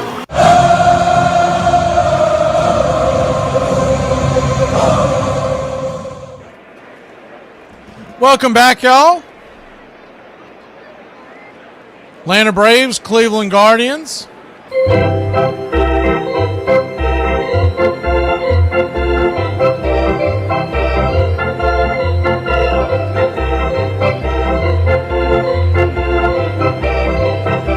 Nothing good, guys. We go to the bottom of the third. Matt Olson digging in. First pitch is a nice little curveball to start the at-bat. It's 0-1. Infield is back into the right. Olson 0 for 1 with a pop out to first his first time up. The 0-1. Outside wide 1-1. So this is the first time I've actually paid attention to this Peacock baseball cast. I will say, all in all, they've done a much better job than the other ones as far as the layouts and whatnot. As the 1-1 pitch swing pops it up high in the sky, and can of corn. Ramirez will call off Bybee, and it's F5 in your scorecard, 1 away. But I am thoroughly surprised. I knew that Bob Costas was still working for NBC. I just assumed he was doing play-by-play for their Sunday night games. They've got him interviewing. I guess he's a TV host. They've got him interviewing some, I don't know who the guy is. I'm assuming he's a singer or something. But, what? First pitch swinging by Austin Riley. It's hammered down the left field line, foul. Man, did he get around on that changeup. Smoked it, but couldn't keep it straight. It's 0-1, the 0-1. Four-seamer, just off the edge. 1-1. Once again, if you're following along at home, remember something about this new ABS system is you can see the box, the 1-1. Check swing, did he go around? He did not. 2-1, good hold up by Riley. But they made it where even though you can see the box on the screen, the 2-1 pitch, swing and a miss, 2-2. The broadcasters for the television and their local rate, none of them can see the box. And they do that so that someone's not sitting in the 2-2, high and inside. Full count. So there's a different feed that comes to the stadium. And long story short, they didn't want someone hacking it and pulling a 2018 Red Sox or 2017 Astros and relaying the calls, the 3-2 right there at the knees. Strikeout, taken all the way. Bad strikeout there by Riley. Once again, just watching these pitches go by. You can tell he is still not, he just has not gotten out of that slump. We thought he was starting to get out of it. He just is batting .204 now. Speaking of slumps, Yastrzemski comes to the plate. Still think they need to put Dominic Smith where Yastrzemski's sitting and then vice versa. First pitch is right there for a strike upstairs. It's 0-1. But some of this turns into clubhouse politics where they know that they did a 2-year, $23 million deal with Yaz and they want him to do well. The 0-1 pitch is fouled back. It's 0-2. And Dominic Smith, they picked up off the trash heap So they're looking at it different than what we as fans do of, man, we just want to win the damn games. And sometimes that gets played in. They'll never talk about that aspect of it, but it is real.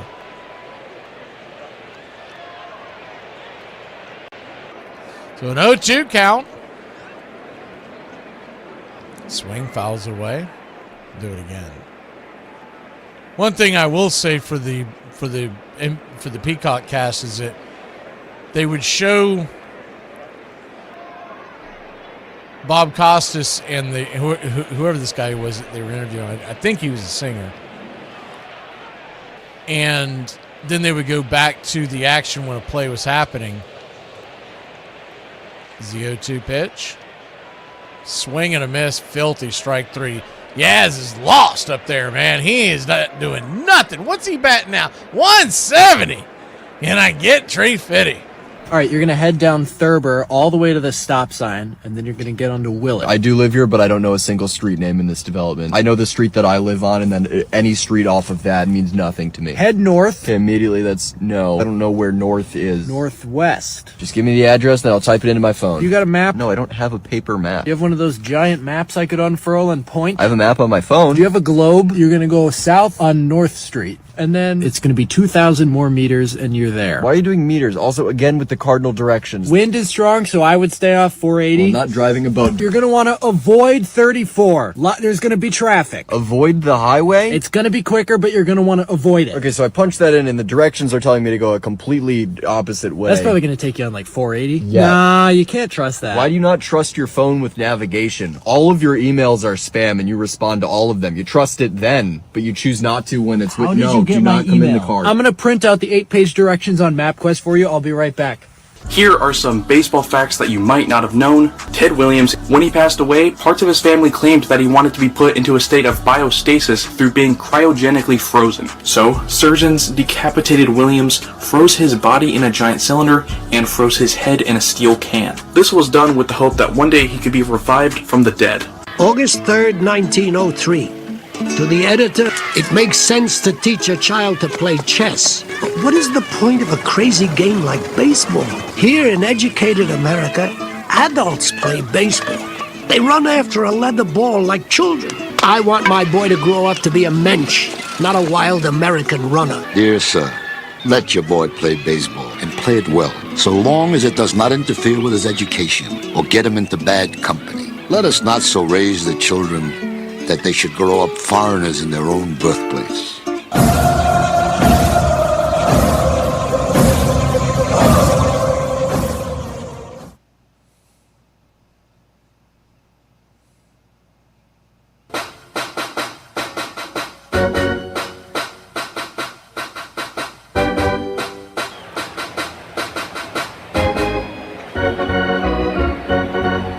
Welcome back.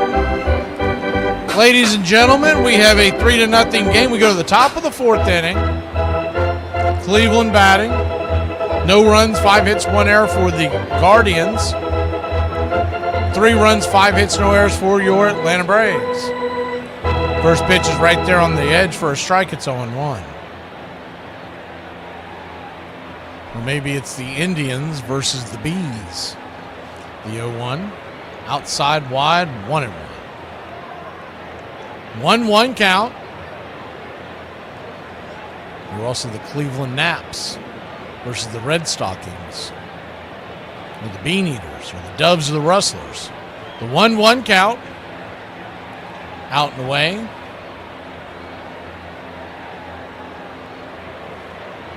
Pitch misses. 2-1. So a 2-1 count. Thank you, JC.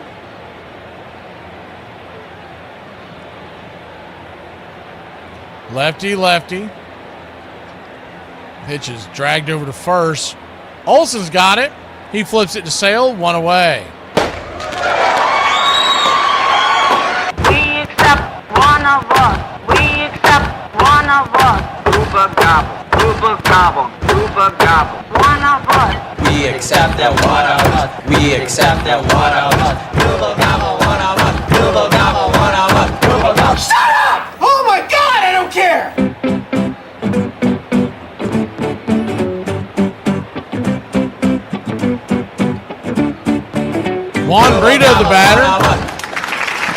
First pitch is outside wide for a ball. It's 1-0. Lefty righty grounded into a double play his first time up. Still batting .333 on the year with an .879 OPS. The 1-0 set up inside, hits the outer mark. 1-1.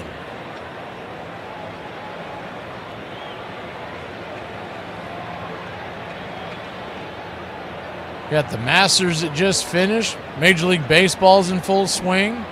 Got the NFL draft in a couple of weeks, and the basketball and hockey playoffs are starting. This is the one right there at the strike. It's 1-2. So he's gone change up, four seam.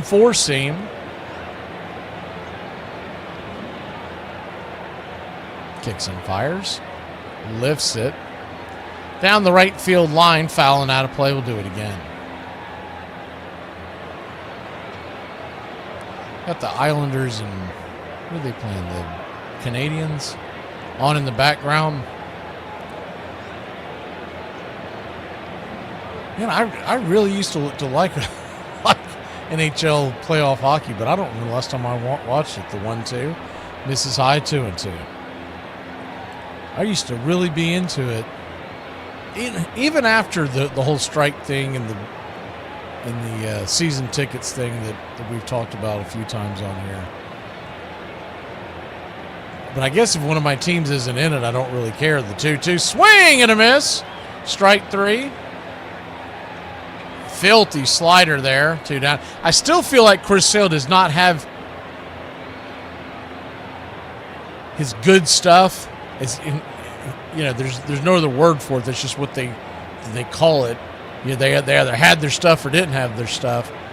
Still feel like he's a touch off, but he has dialed up 3 strikeouts, scattered 5 hits, and 1 walk. First pitch, lefty versus Schneemann. He's right there for a strike. It's 0-1. Schneemann 1-for-1 with the double. He hung a slider and he ripped it down the line. His first time up in the second inning, the 0-1. Bang! P at the knees. It's 0-2.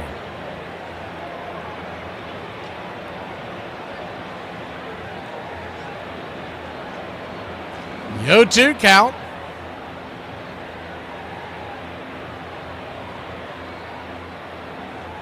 Outside wide, 1-2. I grew up an Islanders fan as a kid because it was the first professional game I ever went to. And the Nashville Predators, because I lived in the area for so long and had season tickets at one point. The 1-2 pitch, swing, chops it on the ground. Mateo juggles, fumbles, and bumbles.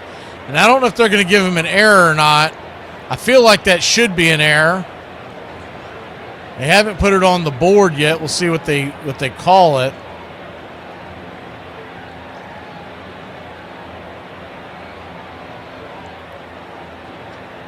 That'll bring Brian Rocchio to the plate. They're calling that a base hit. That's a bad call. Mateo's got to make that play. First pitch swinging, fouls it back out of play. It's 0-1. If he scores, that might get overturned. If he doesn't score, Sale may not care. Because a lot of times they get appealed after the game, but if it doesn't lead to a run, you're not necessarily going to appeal it because you don't want to put an error on your teammate. The 0-1 pitch, swing and a miss, it's 0-2. But Braves' home scorekeeping has been notoriously questionable, I guess the nicest way to put it, for the last several years. The 0-2 count, because if that's not supposed to be an out, then what is? The 0-2, check swing, did he go around? He did not. 1-2. Rocchio was actually heading back to the dugout. He's got to do an about face, looking at the side view. Nah, he didn't go for it. He looked like he held up. So a 1-2 count, but a lot of times when a batter turns like that back towards the dugout, the umpire will just ring him up. Because they're like, well, you're going to give up. The 1-2 pitch, swing and a miss.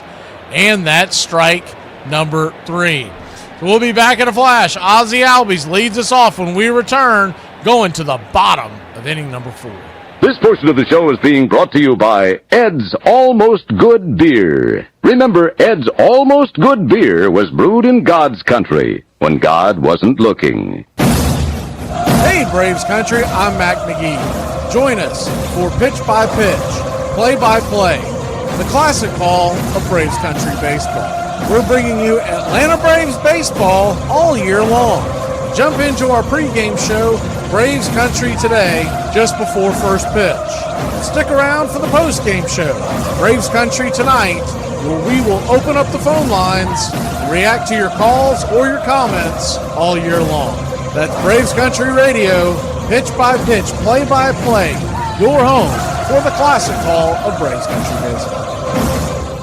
Here are some baseball facts that you might not have known. How did Mariano Rivera accidentally save the life of one of his teammates? In the 2001 World Series, the Yankees had a 1-run lead against the Diamondbacks in the bottom of the 9th. But in Mariano's second inning of relief, he gave up an RBI double to Tony Womack and a walk-off single to Luis Gonzalez. The planned victory parade in New York was canceled, which meant a change of plans for infielder Enrique Wilson. He was scheduled to leave for his home country of the Dominican Republic 8 days after the World Series, but because the Yankees lost, he moved up his flight a few days. His original plane was American Airlines Flight 587, which ended up crashing and causing the deaths of 265 people. The next year, Rivera talked to Wilson in spring training and told him, "I am glad we lost the World Series because it means that I still have a friend." My mother always said that she loved to go to church, but not to hear the preacher. She could read her Bible at home, but she could only be in church.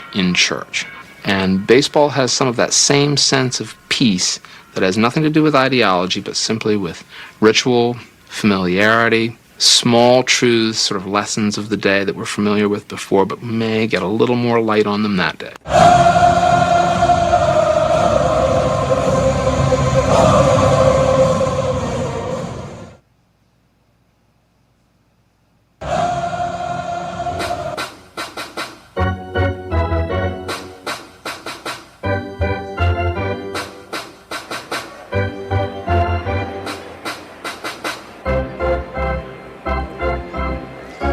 We'll have the Wiz, the Dominator, and Dubon come into the plate. Ozzie Albies digging in. Open stance from the left side. First pitch on the way. High and out of the zone. It's 1-0. Ozzie, 1 for 1 on the day with a single. A scorching single to right field his first time up, the 1-1. Bybee misses outside wide. And it is ball 2, 2-1.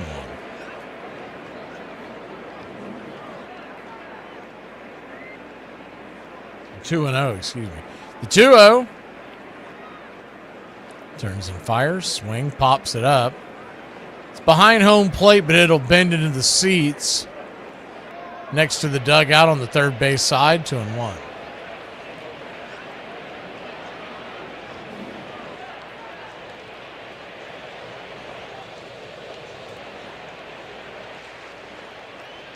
Two-one count.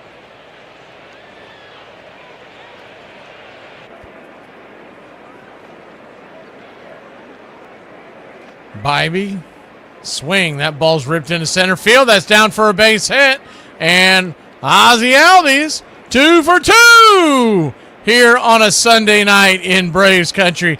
Good piece of hitting by the Wiz. I'm the Wiz. I'm the Wiz. I'm the Wiz. I'm the Wiz, and nobody beats me.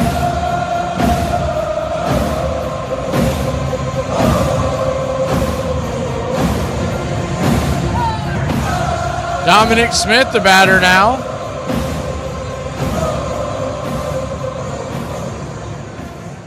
First pitch on the way. Swing. That ball is blasted. High and deep. Going back on the track. Get up, get up, get up. Zip, boom, bam. It's gone. Ram-a-lama, ding-dong. A 2-run shot.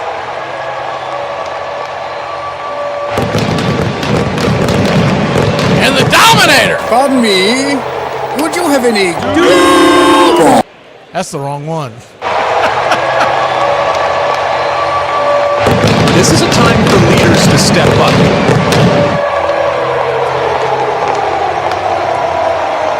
Now we need you to be a team leader.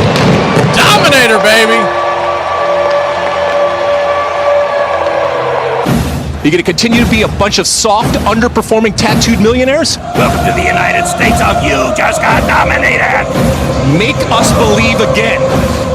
5-0 your score. Helter Skelter, we got a 5-run lead, bottom of the fourth, first pitch on the way. Bang right there for a strike to Dubon. That's what I was thinking when I hit that button. They sit right next to each other. That ball was clocked. The 0-1 pitch, swing, roasted over to third. It's off the glove of Ramirez. Romero grabs it. He fires it to first, and he'll get Dubon by about a step. Good recovery by Joe Ram. One away.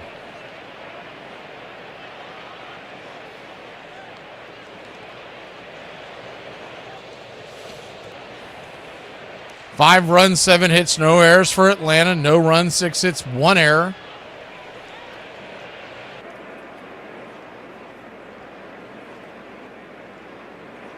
For Cleveland, the first pitch is down and away for a ball. It's 1-0.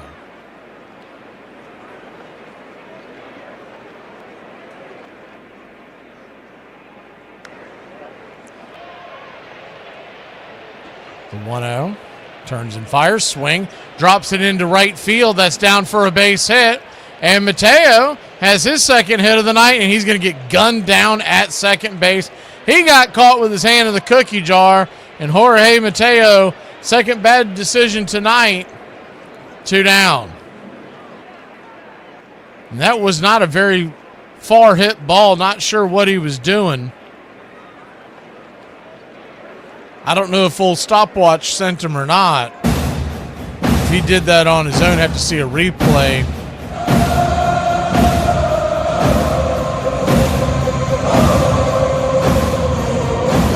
Ronald Acuna Jr., the batter.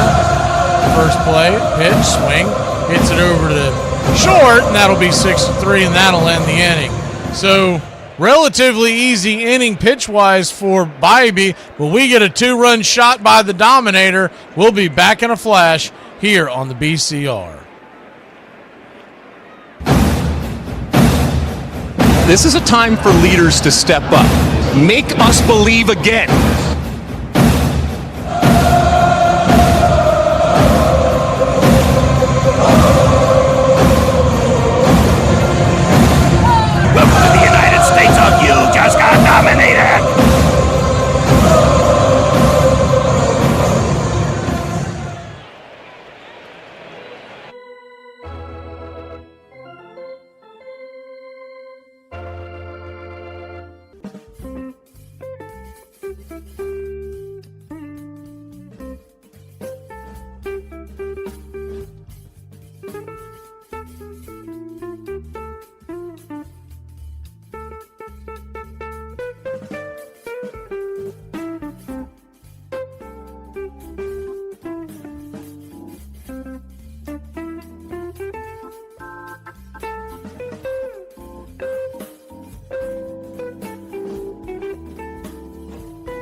Welcome back. First pitch from Chris Sale is a slider down and in at the knees. It's 0-1.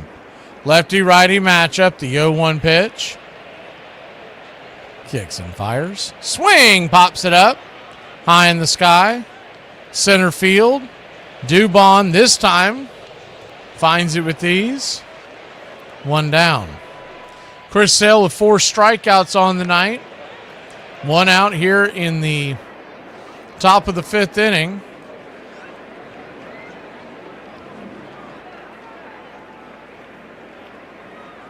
.69 pitches on the night.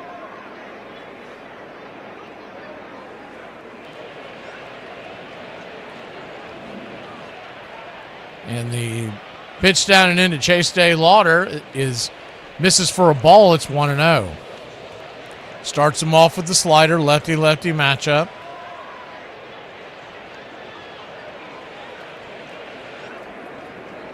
The 1-0 right there for a strike. Good four-seamer. 1-1.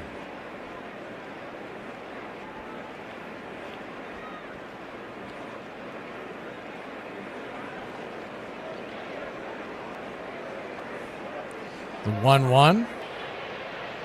Swing. Pelts it. Swing and a miss strike. It's 1-2. So a 1-2 count. I take everything as good I said about NBC Peacock. The 1-2 pitch. Drags it foul. Do it again. I cannot stand when these goofy channels use the umpire cam. You can't see a single thing. They think it's like some real view. Show that on a replay. Don't show that when the actual game is going on. 1-2 count.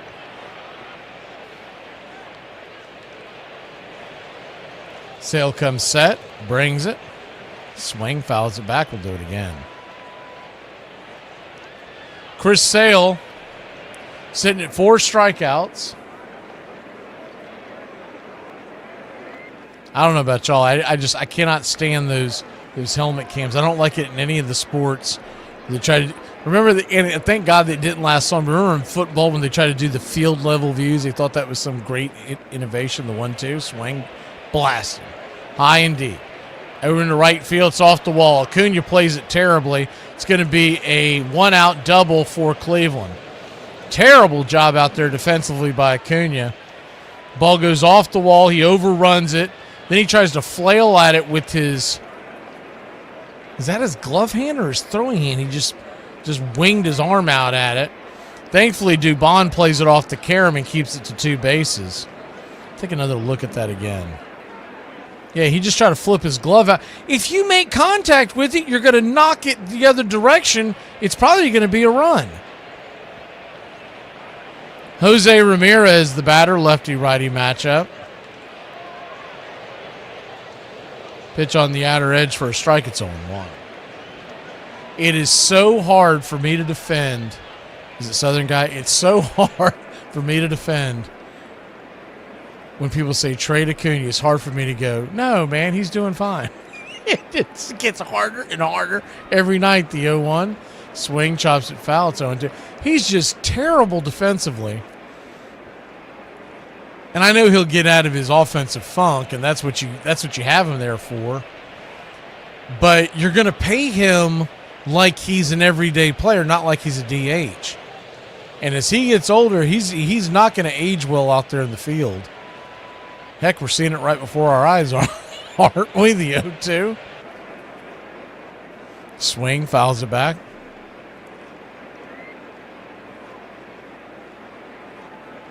Yeah, I know you're kidding, Southern, but I'm telling you, there are people who honestly want to trade him, and I used to like really dig in and say, no, you can't trade him because he's so good at doing this. Now it's just like, I don't know what the hell. He's not what he was defensively when he first came up, and he makes a lot of just rookie mistakes. There's no other word for it. The 0-2 pops it up. High in the sky. Austin Riley calling everybody off in foul territory, and it's going to be F5 next to home plate, 2 down.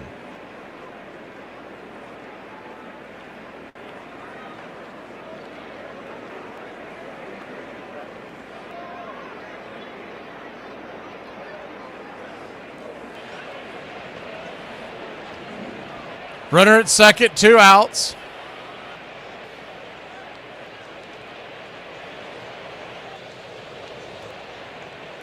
Pitch on the way is outside wide for a ball. It's 1-0. If you trade Acuna, you're not going to trade him until the offseason. It's going to be really hard to trade him this offseason because of the impending lockout. So how's that going to happen? The 1-0 right there at the knees, 1-1. And so do they lock him up? I was doing the math the other night, and I was being very, very conservative with the numbers. But he's essentially going to take up about 20% of your payroll when he signs a new deal, whoever he signs it with. The 1-1, upstairs, misses, 2-1. Is it really worth one player to take up 20% of your payroll? You better hit on all your draft picks. That's all I can say. You better find a lot of Dominic Smiths in the rough. 2-1 count. Swing, chops it, back behind the plate. I would rather save that money, lock guys like Drake Baldwin up long term, make sure that Ozzie Albies doesn't leave, guys that can be fiscally sound on the deals you make for them, and continue to build a great nucleus. The 2-2, swing, fouls it away. And then let's not forget when some of these pitchers start coming up,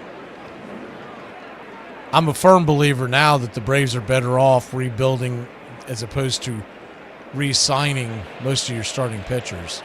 Most of them don't live up to it. They usually blow their elbow out at some point. So in a 5 or 6 year deal, you normally lose 2 years. The 2-2 fouls it away. I'd rather sign pitchers to short-term deals and not these long-term ones like we signed Spencer Strider to.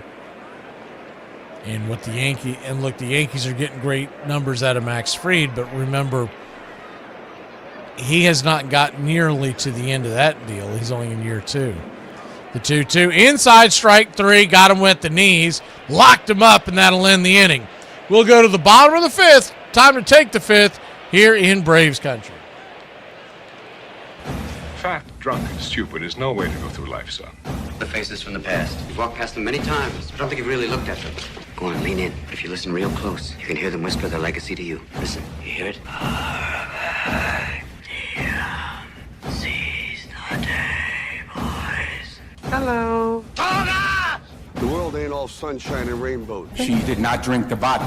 Toga! Because I drank the vodka. Objection! Please be seated, sir. This is not a courtroom. Well, I object anyway. Toga! October 11th. October 11th, October 12th, and 13th, and 14th. Toga! I drank all of those days. I drank. I'm drunk now. Toga! I'd rather fight beside you than any army of thousands. Then take it. It's yours. Tonight, we are the greatest team in the world. And you were meant to be here tonight. This is your time. Their time is done. It's over. Screw them. Guys tired?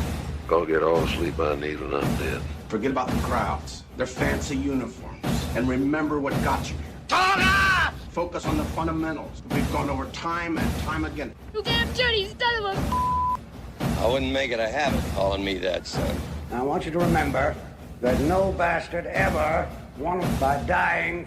You won it by making the other poor dumb bastard die. Well, that was pleasant. Nice of him to stop by, don't you think? Toga! And shepherds we shall be, for thee, my lord, for thee. Power hath descended forth from thy hand, swiftly carry out thy command. And this crowd's back into it now. We gotta do something. Absolutely. You know what we gotta do? Toga party. We can't afford to have a toga party. Toga! Toga! Toga! Toga! Toga! Toga! Toga! Toga! Okay? All right. Let's go. Let's go. Let's go. Let me hear it. Let me hear it. Let me hear it.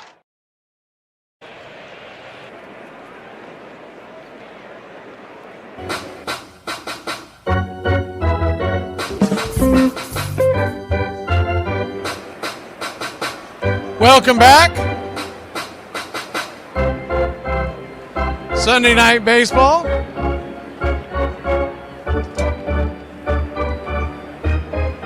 here on the BCR. 5 runs, 8 hits, no errors for Atlanta. As the first pitch on the way is a bender down and in.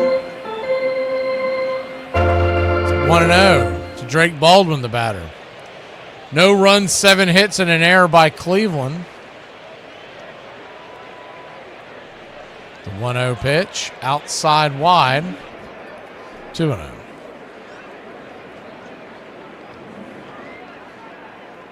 Olsen on deck, Riley in the hole. The 2-0 pitch, inside, 3-0. Little surprised they didn't challenge that one. 3-0 count. Cleveland still has, showing both of their challenges. The 3-0 right there, first strike, 3-1.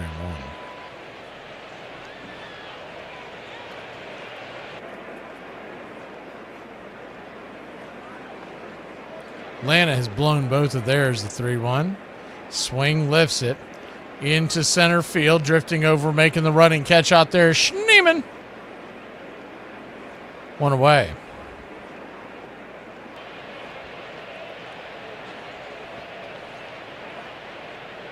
Braves will welcome in Miami Marlins tomorrow, 7:15 first pitch. It's a 3-game series, all 3 games 7:15 here on Braves Country Radio. First pitch on the way, swinging by Olsen. He'll chop it through the hole. Somehow it bounces under the glove of Hoskins. We'll see how they score that. I think that went off the glove of Hoskins. It's probably going to be an E3. But we've already seen how they've called these so far. So we'll see what they do here. And Olsen, I believe they're going to call that honest and give him... No?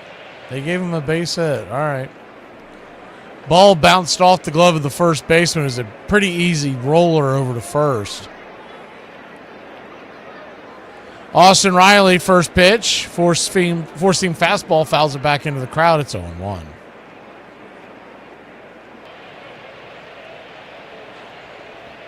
The 0-1.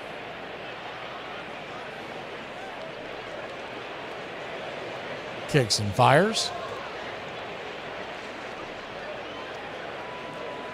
It's 0-2. So an 0-2 count. No, they won't cover the national televised games. Will never be on Braves Vision. Righty-righty matchup, the 0-2. Check swing. They're going to challenge this. I don't believe he got this. I think that pitch was well out of the zone. And I was right. So there goes one of their challenges. They're down to 1.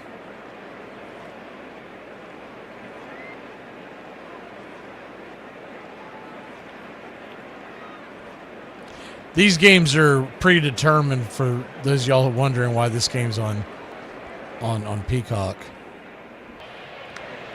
The entire national broadcast is predetermined before the season starts. The first pitch is outside wide off of that challenge, and it's now a 2-2 count. So a 2-2 count. They'll release the second half around the All-Star break. Right now, they've only released the first half of Sunday Night Baseball as the 2-2, and Apple for that matter. High and out of the zone, full count. Braves have another Apple game coming up here in a few weeks against Philly.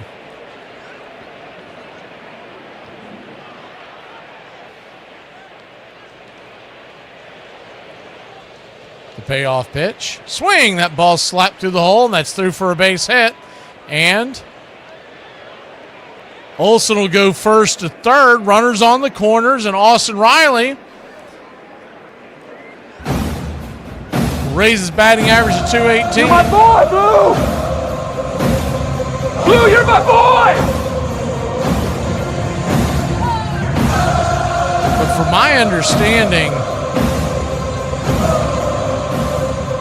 you can't watch this on MLB TV at all. It's blacked out. It'll show the game on there, but it's blacked out. Carl Willis going out there to talk to Bybee. Bybee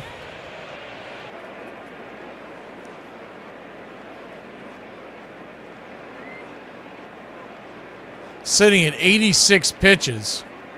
Thought they may be coming out to get him. They're going to let him stay in against Yastrzemski. We're just here in the bottom of the fifth.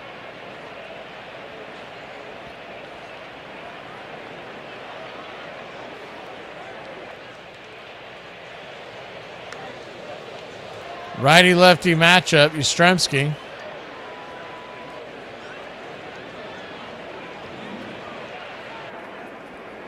First pitch on the way. Right there on the outer edge for a strike. It's 0-1. So, yeah, I just checked it here a second ago. The game is blacked out on the MLB TV. It'll show you that it's there, but if you go in, it's blacked out. The 0-2. I thought that was strange. I didn't think they did that because I knew they didn't do it when ESPN had it. As the 0-1 pitch is swung on and fouled down the line. ESPN, if y'all remember when they changed when the news came out that ESPN was no longer doing Sunday Night Baseball, but they were going to get a game, they've got a deal set up, and it's so goofy, I can't even remember it. But essentially, they're going to get a ton of games in the middle of the summer. The 0-2, high and out of the zone, 1 and 2. And they're on different nights. It's not like a set night. And they're getting a ton of games, and they're just randomly going to be on ESPN. And essentially what they're doing is they're cramming them in there after the NBA season on ESPN and before the college football season. The 1-2, swing and a miss, strike 3. And Yaz continues to struggle. 2 down. They've got to get him out of the number 5 spot. I mean, there's just no reason to have this guy hitting up that high. He's obviously struggling. I'm not saying you bench him. But Dominic Smith, talked about it earlier, and then he clacked a home run over the wall. Guy's hitting 355, and you've got him hitting 3 slots below Yastrzemski. First pitch to Ozzie Albies is in off the instep. It's 0-1.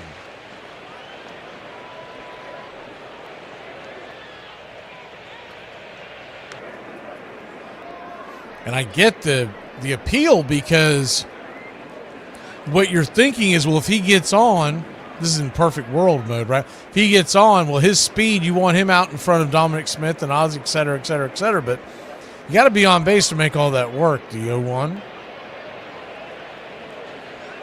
Misses high, 1-1. Runners at the corners, 2 outs.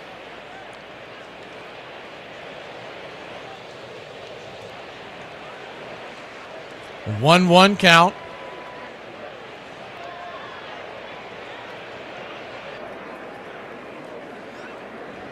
Brings it.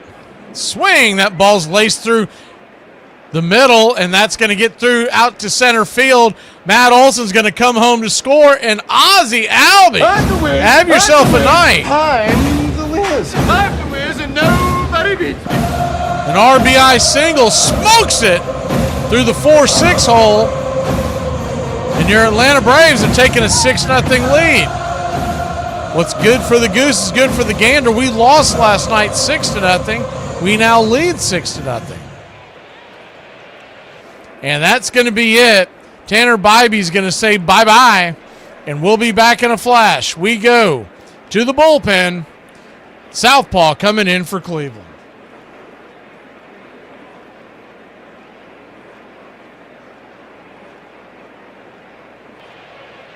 What did you say to your old teammates at the end there when you were standing in front of the bench? Take their ass home. Long flight to LA. Take y'all ass home. Here are some baseball facts that you might not have known. How were blue check marks on Twitter partially caused by a baseball manager? Hall of Famer Tony La Russa, when he was managing the Cardinals in 2009, a La Russa impersonator posted something on Twitter that made Tony pretty mad. The troll tweeted, "Lost 2 out of 3, but we made it out of Chicago without one drunk driving incident or dead pitcher." The tweet referenced La Russa's DUIs, as well as Darryl Kyle and Josh Hancock, who were 2 Cardinals pitchers who had recently died. The tweet was very offensive, and La Russa, who actually has a law degree, ended up suing Twitter. The case was eventually dropped, but as a result, Twitter introduced verification badges to make sure that the accounts with them were genuine.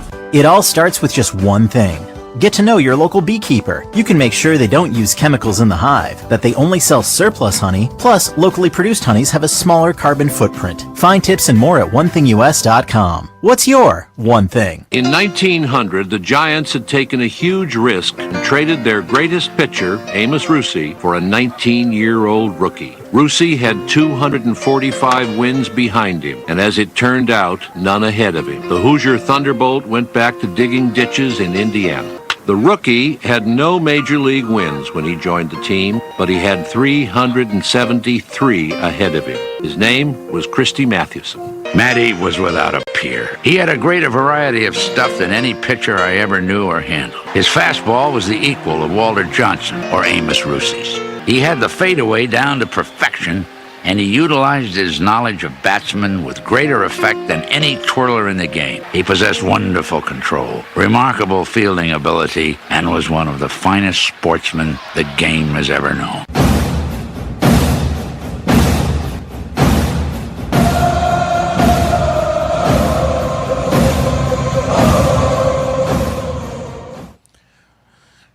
Six to nothing your score.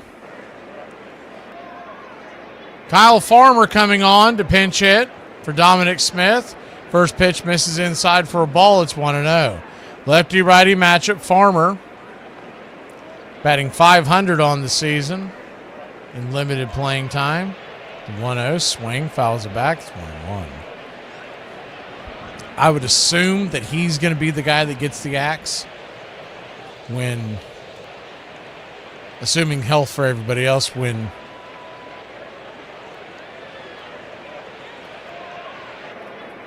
is the 1-2 swing, lifts it down the left field line. That's down for a base hit. Smokes it into the corner, and it's now 7-0 your Atlanta Braves. 8-0 as Ozzie comes all the way around to score. We got a snowman on the board here in the 5th. But you look at this, you see how the lineup or the roster lays out, and Kyle Farmer, you can't argue with the fact the guy is now, 2 for 3? Another 2 RBIs. He's done a great job pinch hitting, but it makes more sense for them to keep Heim because he's going to play a lot more often than Farmer. The first pitch is outside wide. Called for a strike on the outer edge. Mauricio Dubon. It's 1-0. 1-0. Brings it. Swing, fouls it away. Colby Allard is the pitcher. 0-2. So an 0-2 count. But as bad offensively as Heim has been, he just gives you more depth coming off of the bench as the 0-1 misses high, 1-1. I can see the argument, and they may stick with Farmer. The 1-1. It probably doesn't matter in the whole scheme of things because the 1-1 pitch, swing, lifts it into right center field. That's down for a base hit. And Mauricio Dubon has got himself an RBI. He gets thrown out at the bag. But it's 9-0 your Atlanta Braves. Second guy to get picked off at second, getting their hand caught in the cookie jar. But nonetheless, your Atlanta Braves.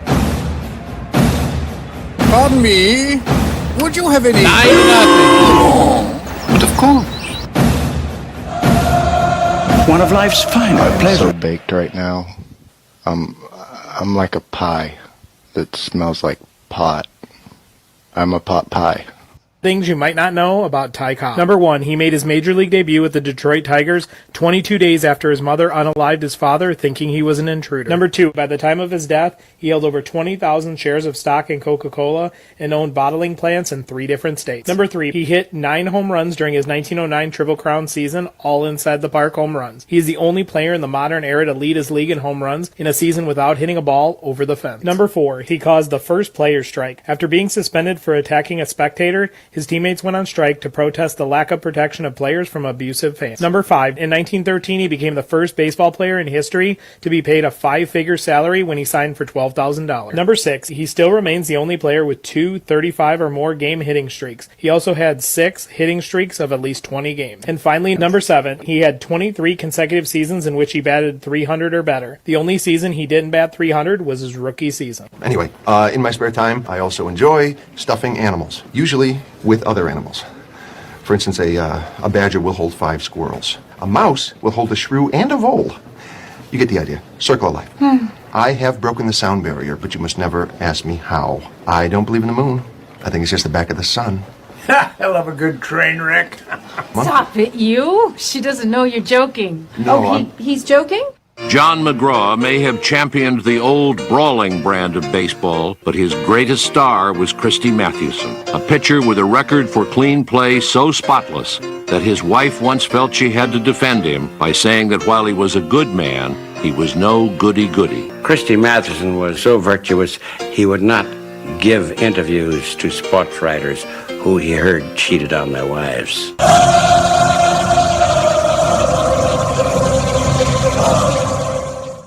Welcome back.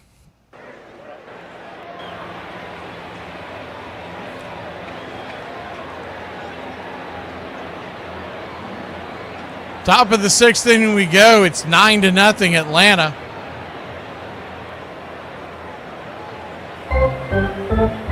Chris Sale goes back to work. First pitch. Upstairs, misses high and out of the zone. 1-0.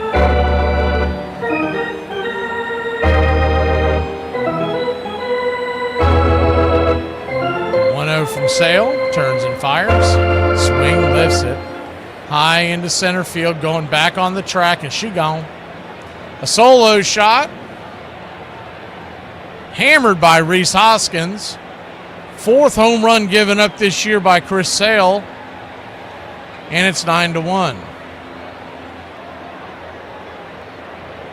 I mean, you can make the argument they ought to just go ahead and get him out of the game. It's 9-1. This screams of Jose Suarez time. He still doesn't seem like he's got it. He's at 88 pitches.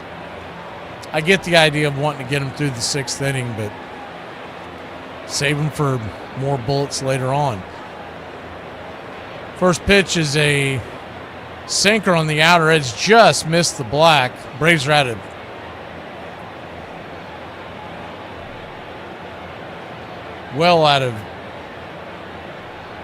challenges. It's 1-0. The 1-0 pops it up. It's going to be an F4 in your scorecard. Can of corn, Ozzie Albies makes the catch. One away. They were showing the replay there. Honest Engine. I think Harris probably steals that home run back. It was that close. He didn't look that close because Dubon's so short, but they showed him jumping at the wall, and the ball just went past his glove. And if he can make it look that close, Michael might have stolen that ball. Man, they're showing on the screen now definitely would have, which is Andrew Jones. Andrew Jones climbs that wall and grabs it and laughs at you. 0-1 count.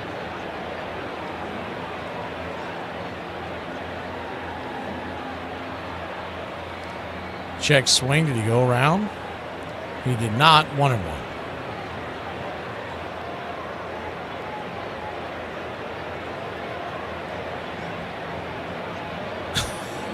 You keep saying that, John. I haven't seen that quote, but how long did he think it took? The 1-1 inside, 1-2. 1-2 count.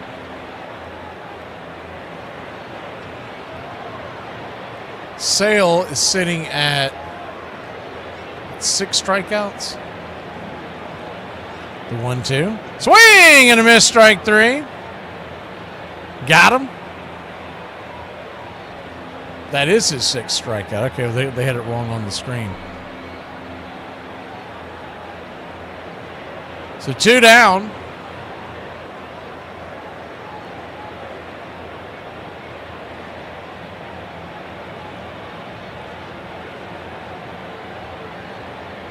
Oh, I didn't. It sounded like something a baseball player would say, to be honest with you. First pitch on the way is inside for a ball. It's 1-0.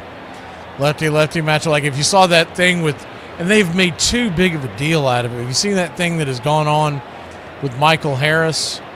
Sorry, not Michael Harris. Jazz Chisholm, the 1-0.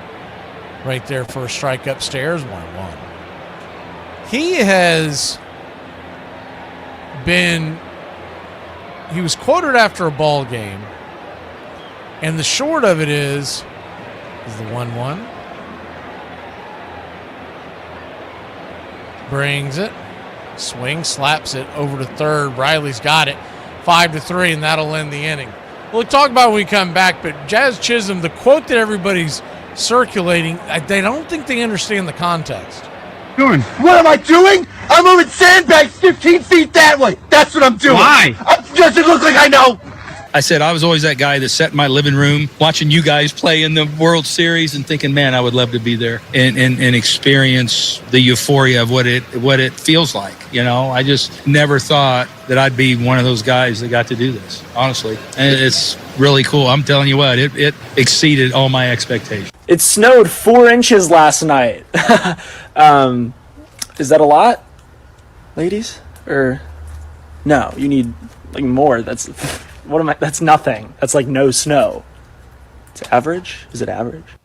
Here are some baseball facts that you might not have known. Sammy Sosa is one of the legendary home run hitters of the steroid era. He hit 60 home runs in 3 different seasons, but unbelievably didn't lead the league in any of those years. Every year, either Mark McGwire or Barry Bonds had more. Small boys had admired other players.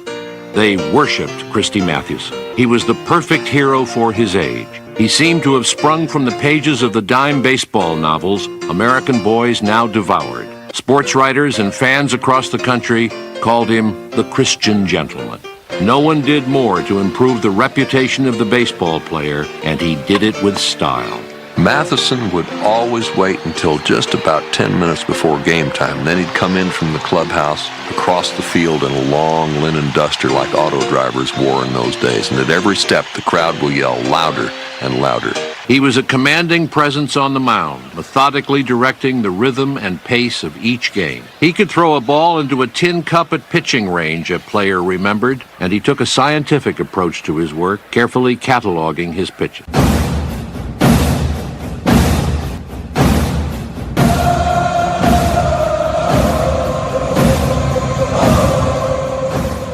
Welcome back. 9-1 your score. We go to the bottom of the 6th inning. Atlanta Braves lead this one 9 runs, 13 hits, no errors. Cleveland 1 run, 8 hits, 1 error. And leading us off here will be Jorge Mateo. Mateo got caught trying to, as the first pitch on the way is check swing for a strike. It's 0-1. Mateo got caught with his hand in the cookie jar his last time out trying to stretch a single into a double. Is the 0-1 pitch. Swing! That ball's going to get down for a base hit, and it's Mateo's 3rd hit of the night. He's 3 for 3. Even with the bag challenge to start the game and getting his hand caught in the cookie jar last inning, he might be the leader of the clubhouse if it wasn't for Ozzie Albies for player of the game. Mateo now 3 for 3. Raises his batting average to .429. And first pitch to Acuna is down and away off the plate, called for a strike. It's 0-1. He can't challenge. And John Toonpayne knows that. So he's calling some wide strikes now on Atlanta. The 0-1 upstairs, it's 0-2. And Acuna's kind of wearing his emotions. He's got to keep in control. He's got to realize the situation and still fight off the at-bats. The 0-1. Brings it, swing, lifts it into center field. It's going to be an F8 in your scorecard. Mateo scurrying back to first, and there's one down.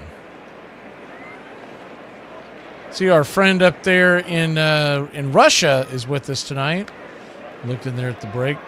I believe that's Kira. I think Kira is the one from Russia.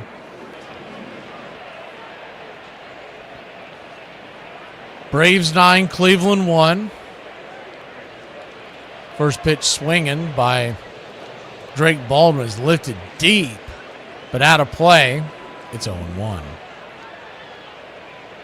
The 0-1.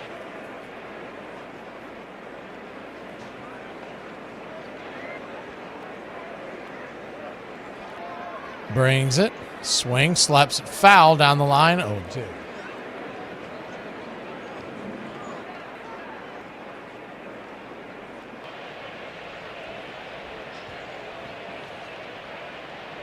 So an 0-2 count.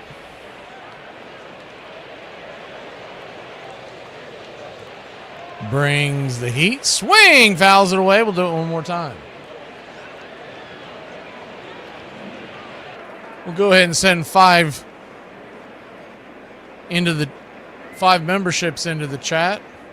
Anyone here on a Sunday night watching a 9-1 game, you've earned it.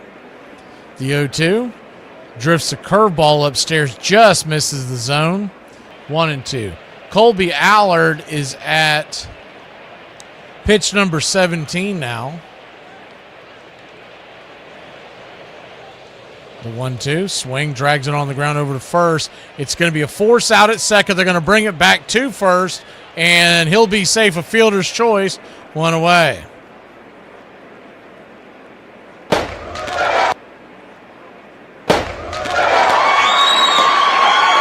We accept one of us.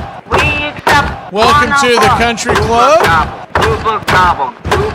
Bring in one of us. We accept Robert, that one of us. We accept that Kira, John, Denise, J. Paul. Oh my God! I don't care. First pitch is upstairs, misses to Matt Olson. It's 1-0. The 1-0 kicks and fires down and in. Ball 2-0. So a 2-0 count. There we go. Our Ruski gets a membership as well. The 2-0 pitch, swing, hits it hard on the ground over to second. That's going to be a 4-3, and that'll end the inning. Braves 9, Cleveland 1. We go to the top of the 7th here in Braves country. Tell me you white without telling me you white. What does that mean? He means you're. It's slang. You white means you're white. Oh yeah, I'm that. Here are some baseball facts that you might not have known. Vladimir Guerrero Sr. was a hitting machine and is of course the father of superstar Vladimir Guerrero Jr. But did you know that Vlad Sr. was almost a Dodger twice? He spent 8 months at Dodger facilities as a rookie in 1993, but they decided not to sign him. Then when Vlad was a free agent in 2004, Dodgers went after him again. In fact, the Dodgers were so close to signing Vlad that their executives were congratulating each other for seemingly closing the deal. But he signed with the Angels instead, which is the team that is on his hat in the Hall of Fame. You could be like, I'm so sad, and somebody's like, oh, but you're beautiful. I know, I'm depressed, not ugly. In 1905, John McGraw and his Giants won the National League pennant again, and this time, when Connie Mack's Philadelphia Athletics took the American League championship, he agreed to take them on in the World Series. His decision not to play the year before had cost his players $1,000 each, as much as 1/2 their yearly salaries. Mathewson, who had won 31 games that season, easily deceived the hitters on the Athletics in the series, pitching a record 3 shutouts in 6 days, 27 innings, and not a single run.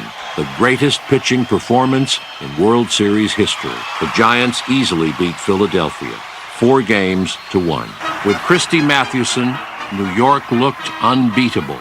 Mathewson was the greatest pitcher who ever lived. It was wonderful to watch him pitch when he wasn't pitching against you, Connie Mack. Pull up a chair. Braves Country Radio, your home for the classic call of Braves Country baseball. Welcome back. We must be getting close to the 7th inning. One of my puppies is in here ready for her cheese. Top of the 7th we go. It'll be the bottom of the order for Cleveland, Rocchio, and then back to the top, Martinez and DeLauder.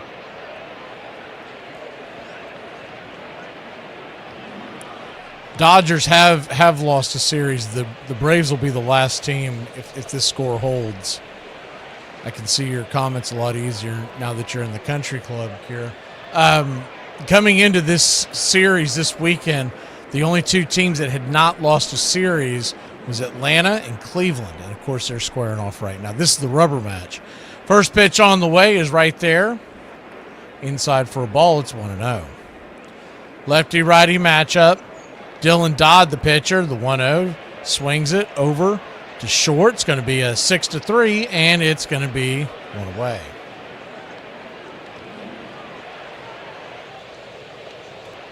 One up, one down. Top of the order now for Cleveland in a 9-1 game.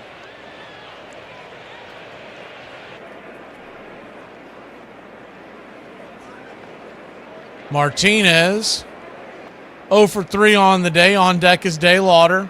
Braves lead it 9-1. First pitch is right there at the knees. It's 0-1. Yeah, everybody has lost a series so far. I don't have it in front of me who they lost to, but it was there was like 3 or 4 articles going into the weekend talking about this series because of that.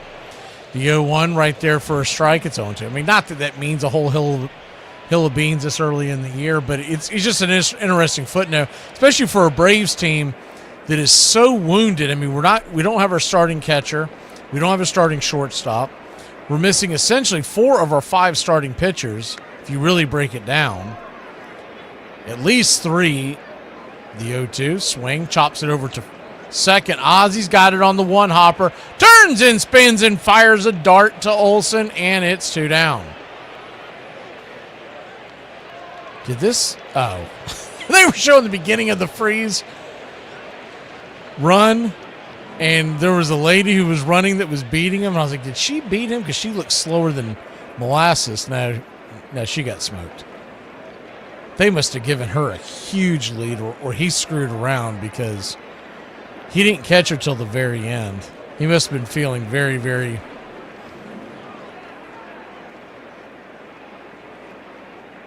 generous. First pitch is upstairs, high and out of the zone to Bo Naylor as DeLauder's going to get a seat. Probably just getting him some rest. It's 1-0. Lefty, the 1-0, fouls it back. 1-1. So 1-1 count. 2 down here in the 7th. Pitch is outside wide. Standing on deck is Jose Ramirez. You wonder if they'll lift him out of the game. The 2-1 pitch, swing, fouls away, 2-2.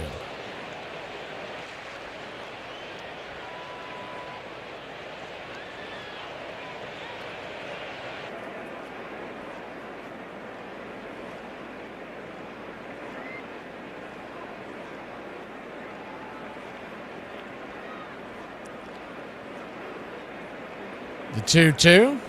That one's punched into the seats. Dylan Dodd came on as a DFA'd Martin Perez today. We'll see if Dodd sticks around. So my guess is we're going to get the announcement after this game, because if you're not familiar with baseball rules, you cannot announce a move of a guy in the minors until it happens. Pitch on the way is swung on and lifted into center field. Mauricio Dubon will make the catch, and that'll end the inning. Also, Eli White is dealing with plantar fasciitis in his right foot, and that's why we haven't seen him. We'll be back in a flash here on Braves Country.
Welcome back.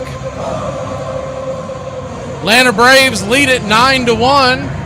Hope you fed your puppies some cheese, as we did here, down here on the First Coast. And Austin Riley set to lead us off. If you're just joining us, 9 runs, 14 hits, no errors for your Atlanta Braves. 1 run, 8 hits, and an error for the Cleveland Guardians.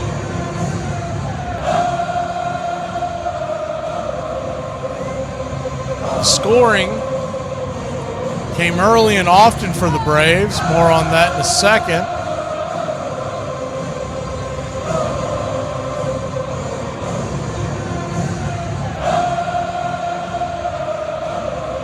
In the bottom of the second inning, Dubon doubled home Yastrzemski to make it 1-0. Then Mateo singled home Dubon to make it 2-0, and Acuna doubled Mateo home to make it 3-0. In the bottom of the fourth, Dominic Smith hammered a 370-foot blast into the right field seats to make it 5-0. Ozzie singles home Olsen to make it 6-0. Then Farmer doubles home Ozzie and Riley to make it 8-0. Dubon singled home Farmer, getting thrown out at second in the process to make it 9-0. And Rhys Hoskins hit a 413-foot home run in the 6th inning, and 9-1 is where we stand. We're in the bottom of the 7th inning, and the Atlanta Braves are wearing their City Connects. And here we go. Looks like that's Colby Allard out there once again. It is. He flips a pitch up there for a strike. Austin Riley 1 for 3 on the day. It's 0-1. Lefty righty, the 0-1. Swing and a miss. Bringing it. It's 0-2. So an 0-2 count.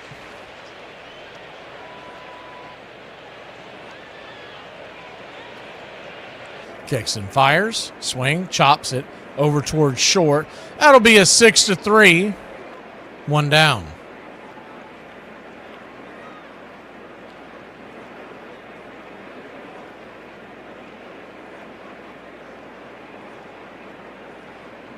Mike Yastrzemski, the batter. I think if Eli White wasn't dealing with plantar fasciitis right now, he would be in there hitting for Yastrzemski just to give him a mental break, as the first pitch is right there for a strike. It's 0-1. Mike Yastrzemski, man, does this kid need a base hit. He's batting 161 on the year. The 0-1 fouls it back. Excuse me, 167. It's 0-2. So an 0-2 count. There's Jason up in Adams. I was asking about you earlier, man. I didn't know if something had happened to you.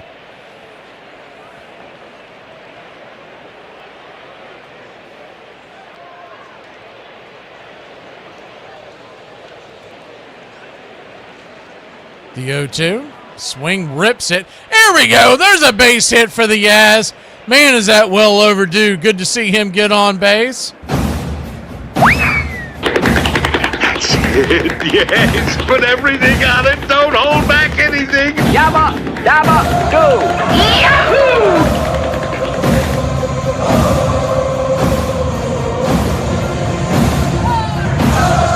Ozzie Albies will come to the plate now. Already 3 hits to his name. First pitch swing. Check swing. Takes it for a ball. It's 1-0.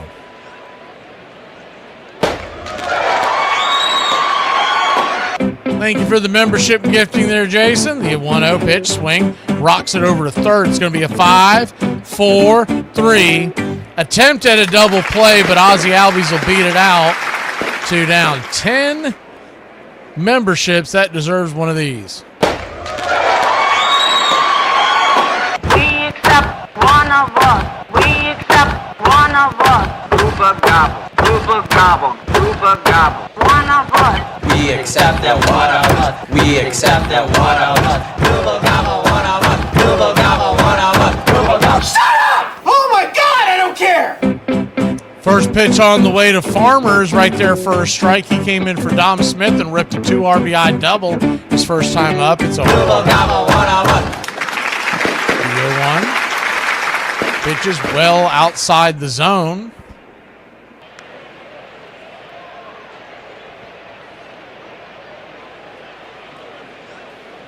One count. Runner at first, 2 outs. The pitch. Swing and a miss. Chase one off the plate. It's 1-2.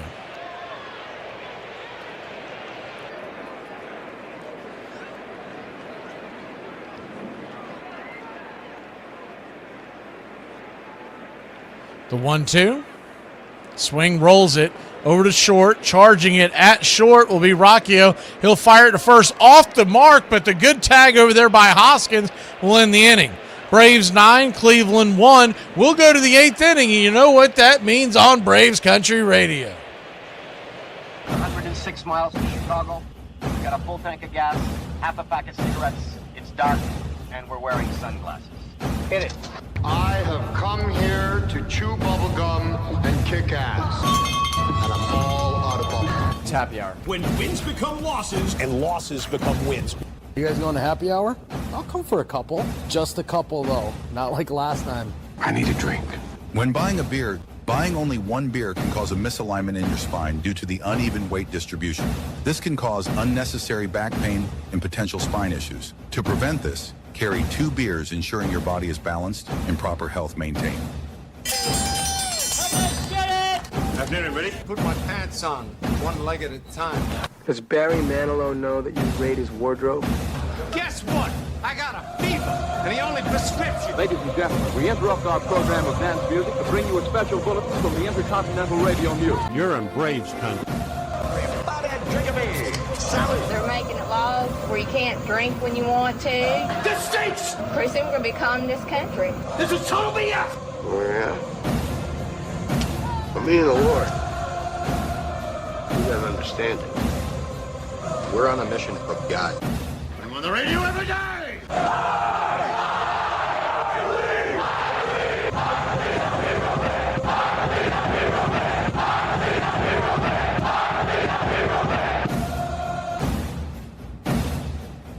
If you want to stop me, you're gonna have to kill me!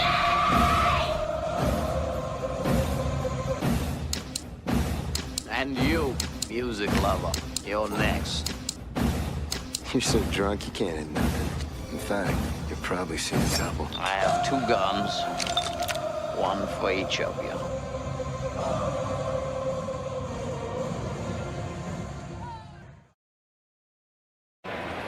Welcome back.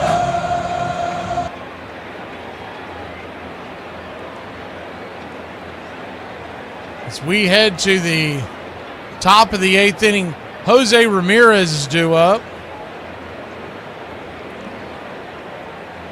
Let's see if they leave him in the game or if they pinch hit for him.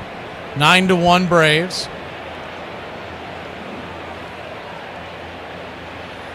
Jose will stay in, so lefty-righty matchup. Switch hitting Ramirez. Dylan Dodd fires a pitch.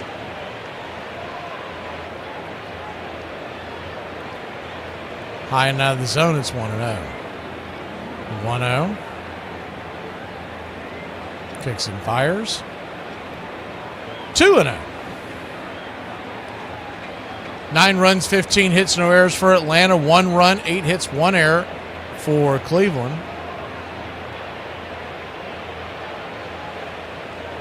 The 2-0 pitch, swing roasted into left field. Making the jumping catch out there is the Yaz. What a great play out there by the Yaz. Looked like a antelope out there leaping over the grass to make the catch, 1 away. He made that look easy.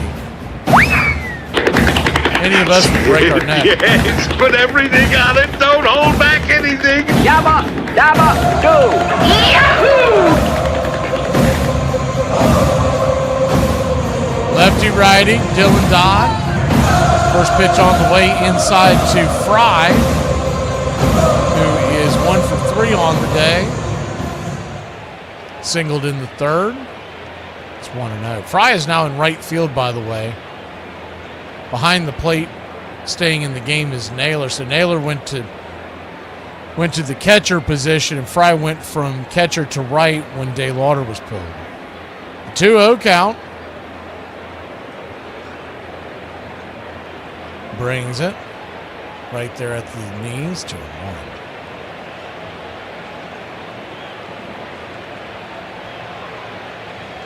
The 2-1.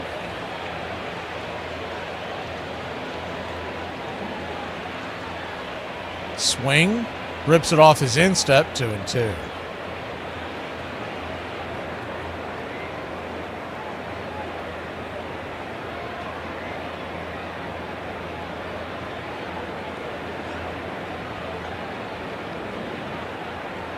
The 2-2. Right upstairs, strike 3. Got him. 2 down. Good pitch by Dodd. First strikeout of the night.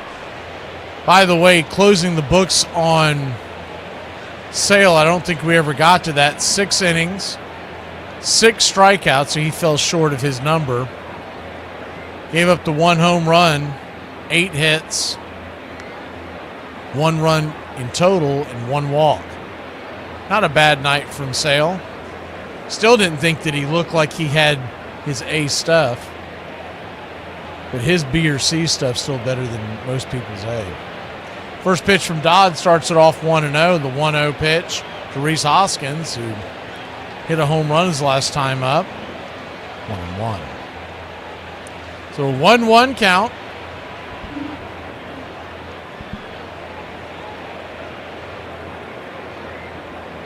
Brings it. Rips it over to third. That'll be a 5-3 putout. Riley's got it, and that'll end the inning. We go to the bottom of the 8th here in Braves country. It is 9-1 good guys. Back in a flash here on the BCR.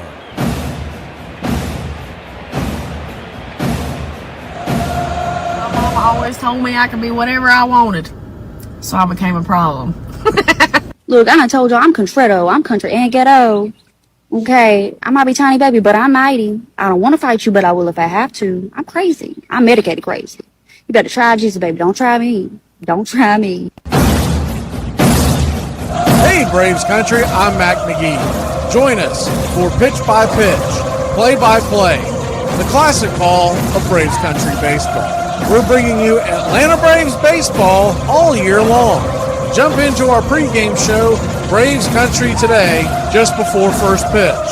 Stick around for the postgame show, Braves Country Tonight, where we will open up the phone lines and react to your calls or your comments all year long. That's Braves Country Radio, pitch by pitch, play by play, your home for the classic call of Braves Country baseball.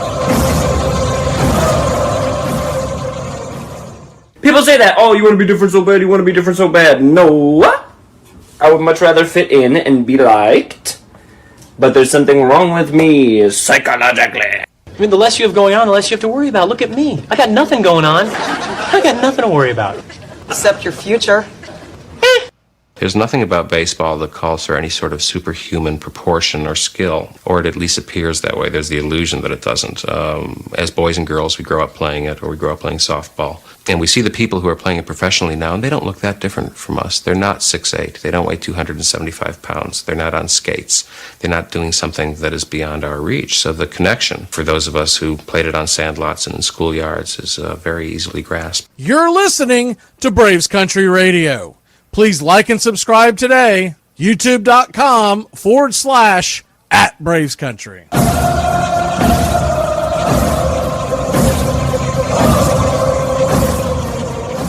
Welcome back to Braves Country Radio's your Atlanta Braves. Lead this one 9-1. And we go to the bottom of the 8th inning. It'll be Dubon, Mateo, and Acuna. As the first pitch on the way is high and out of the zone. Colby Allard, it's 1-0. 1-0. Swing pops it up. And that'll be a can of corn over by third base side and bouncing into the dugout. 1-1. So a 1-1 count.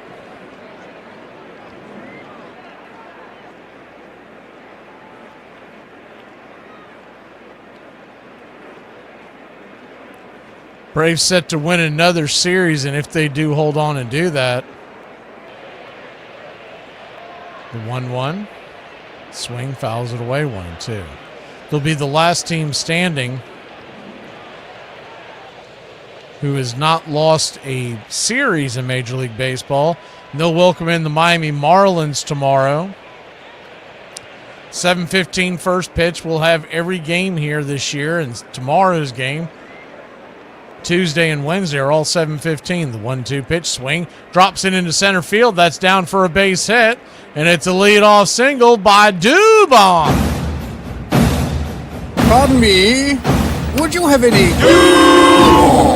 But of course. One of life's finer pleasures. He is now 3 for 4 on the day, 2 RBI.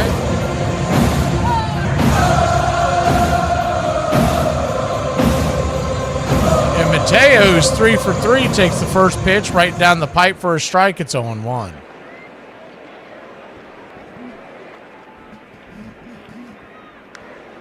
Three singles, a run and an RBI. The 0-1 fouls it away.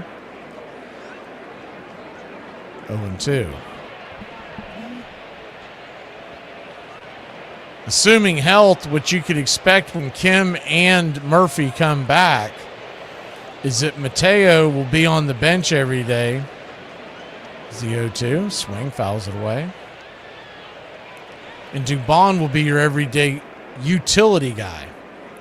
You can use him in a number of ways. And then you'll obviously have, essentially you can call Murphy the starting catcher and Drake the starting DH. Is the 0-2 pitch, swing, lifts it into left field. That's down for a base hit. And the Braves have runners on first and second and nobody out. Eli White, assuming he can recover from this injury, would be your fourth outfielder.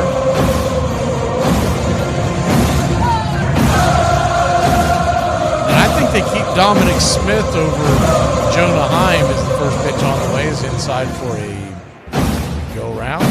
He did. So 1 to Ronald Acuna Jr. Acuna,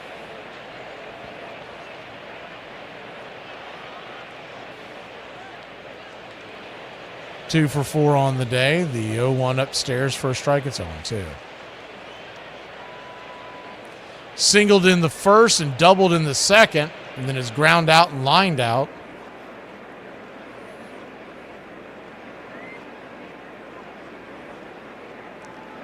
The 0-2 misses high, 1-2. Cleveland Guardians head to St. Louis tomorrow. They'll play Monday, Tuesday, Wednesday. We'll have the Wednesday game here as a part of a doubleheader, 1:15 Eastern time, Guardians versus Cardinals, part of the double dip of Braves Marlins that day. As the 1-2 fouls it back, we'll do it again.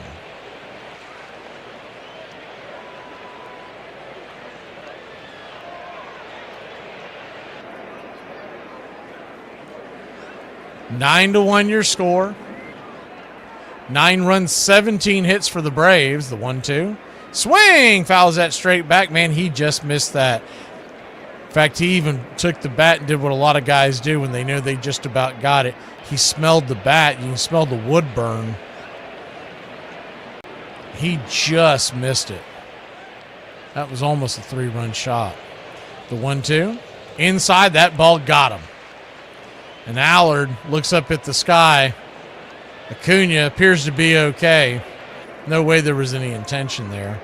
Ball just got away from him. They were trying to spot the inner track, and it got him. I don't even think it hit him flush. I think it got more belt than it did anything else.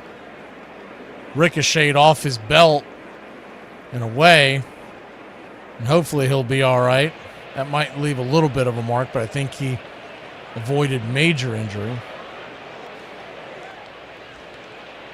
Drake Baldwin now the batter, lefty-lefty, bases loaded, first pitch swinging, fouls it away. It's 0-1. Drake is 0 for 4 on the night. He's the only one in the lineup who's not gotten a base hit. Even Farmer, who came into pinch hit, got a base hit. The 0-1 chops it foul. It's 0-2. It's really something when the Drake doesn't do anything and you score 9 runs.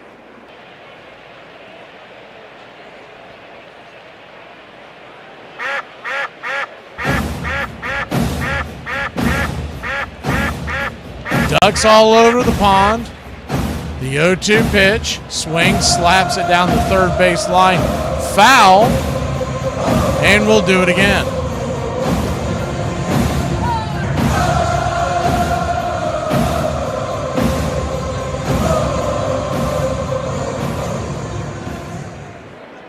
Bases juiced. Olsen on deck. The pitch in the dirt.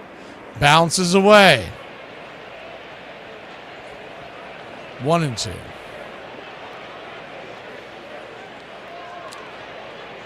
Very good chance for getting Didier Fuentes tomorrow. They won't announce. They can't announce it until after the game. And then Raylo would be back from his suspension on Tuesday. The 1-2 pitch, swing, chops it over towards third. It's going to be a 5-4-3. Attempt at a double play. Does not get the double play, which means the Drake will get an RBI, and the Braves lead it 10-1. Dubon comes home. Acuna's retired. Mateo to third.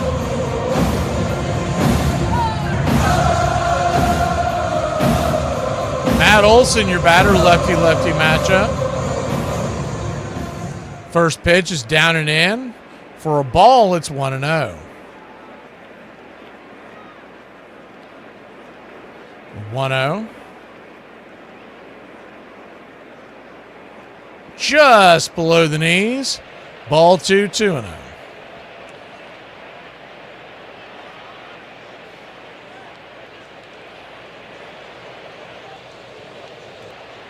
Two-0 count. Right there, 2-1.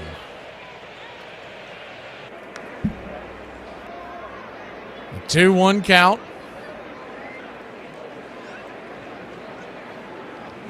Runners at the corners, 1 down. The pitch. Swing! That ball's lifted high and deep. Going back. Get up, get up, get up. That ball's going to go off the wall. It's going to be an RBI double for Olsen. He'll pull in. He just missed pay dirt, and it's 11-1. Your Atlanta Braves.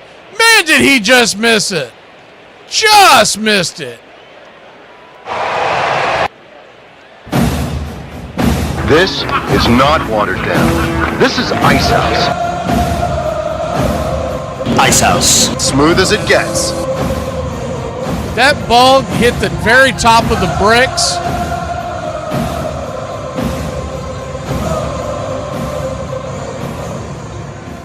Braves with 18 hits now, and Austin Riley the batter. Man, did he just miss that one.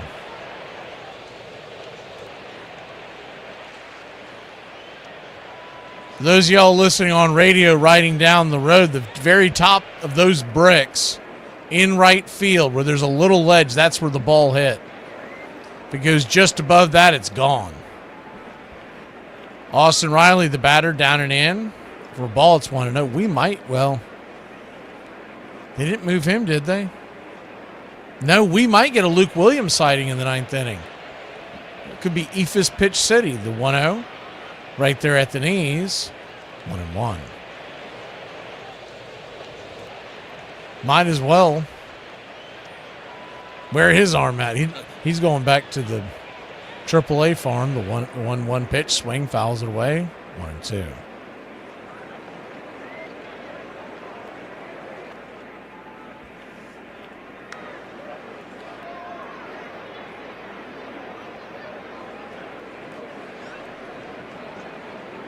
The 1-2. Outside wide. 2-2.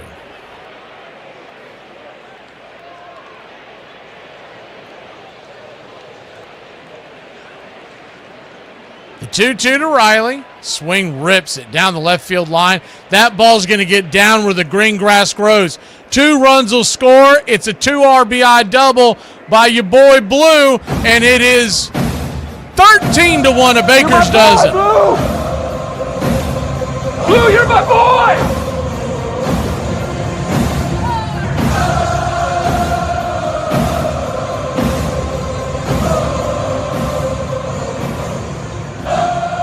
That ball was rattled around down there in the left field corner. Out in front of that one, and the Braves tack on a couple more 4 in this inning. The Yaz to the plate. First pitch to the Yaz, down and in for a ball. It's 1-0. Still only 1 out. Runner at second.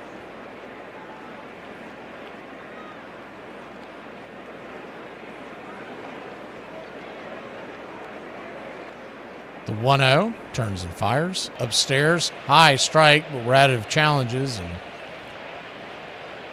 you know what home plate umpire John T. Payne's saying. He's saying this game's in the books. Let's get rid of it. The 1-1 pitch, swing and a miss. It's 1-2. Luke Williams is coming in to pinch hit for Ozzie Albies. I would just, well, in theory, you could have your designated hitter, Kyle Farmer, play second base, and you lose your DH. The 1-2, swing and a miss. Strike 3, 2 down. Yaz, even with that base hit, now hitting 180 on the year. And Luke Williams, Cool Hand Luke, comes to the plate.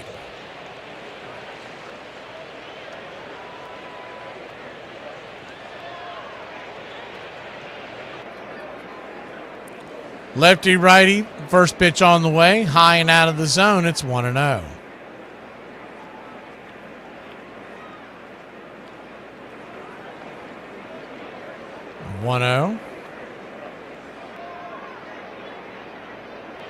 Pitches, misses. Ball 2, 2-0. 2-0 count. Braves lead it. 13-1. The pitch inside, 3-0. Colby Allard. My God, he's at 68 pitches. Are they DFAing him?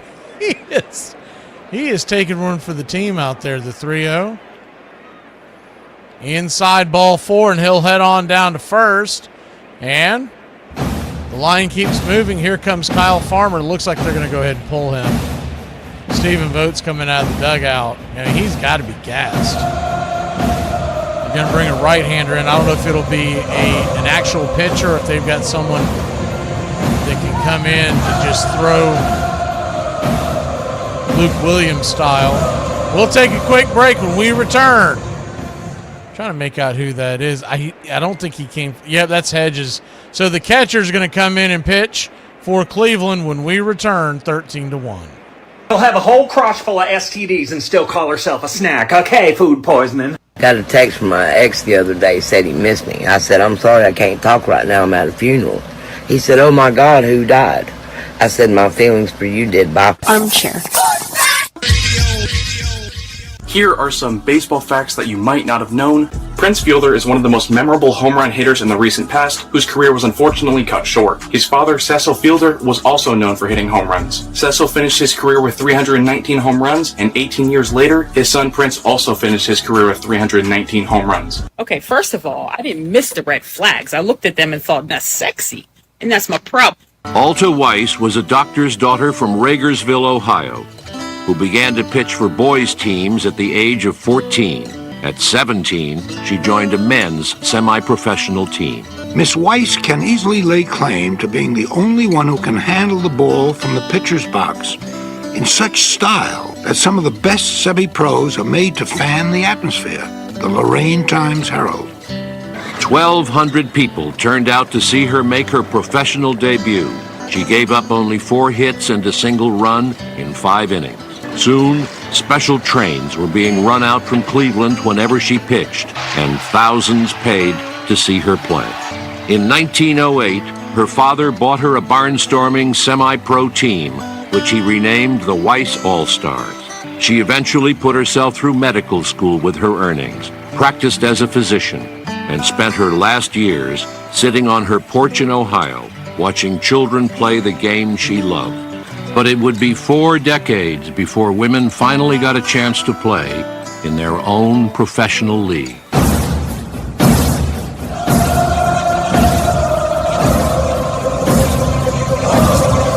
Luzardo comes in, fires the first pitch to Kyle Farmer, and that pitch is outside wide. The 1-2. Swing, rips it into left field, and coming in making the running catch in left field. That'll end the inning. F7 in your scorecard, and the Braves lead it 13-1. We go to the top of the ninth, leading by a dozen. Honey, I'm from the South. When I say, what did you say? I'm not asking you to repeat it. I'm asking you if you go with Jesus because you about to meet him. Hey, Braves Country, this is Mac McGee with Braves Country Radio. We are bringing you pitch by pitch, play-by-play of your Atlanta Braves all year long. Please like and subscribe today. It's free, and it helps us bring you more of the game we all love. Braves Country Radio, your home for the classic call of Braves Country Baseball.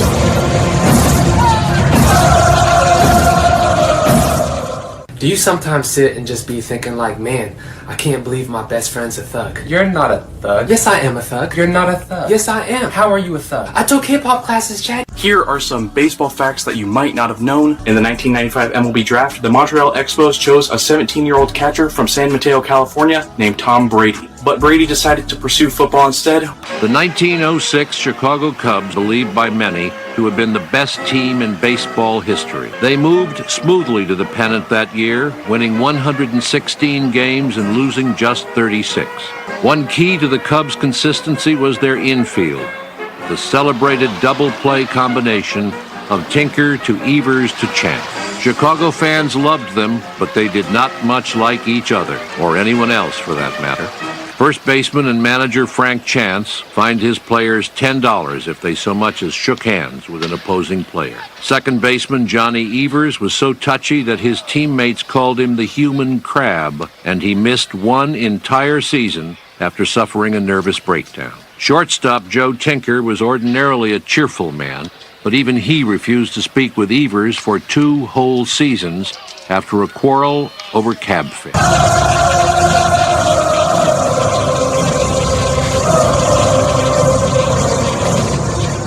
Welcome back, y'all.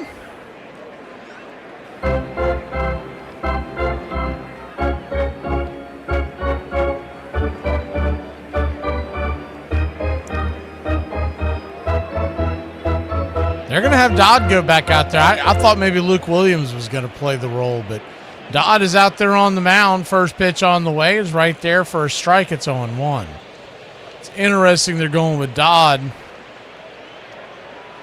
That tells you right there they're about to just lean on him and send him back down. The 0-1. Swing, bangs it over first. Olsen's got it, flips it. Dodd covering the bag, and there's one away.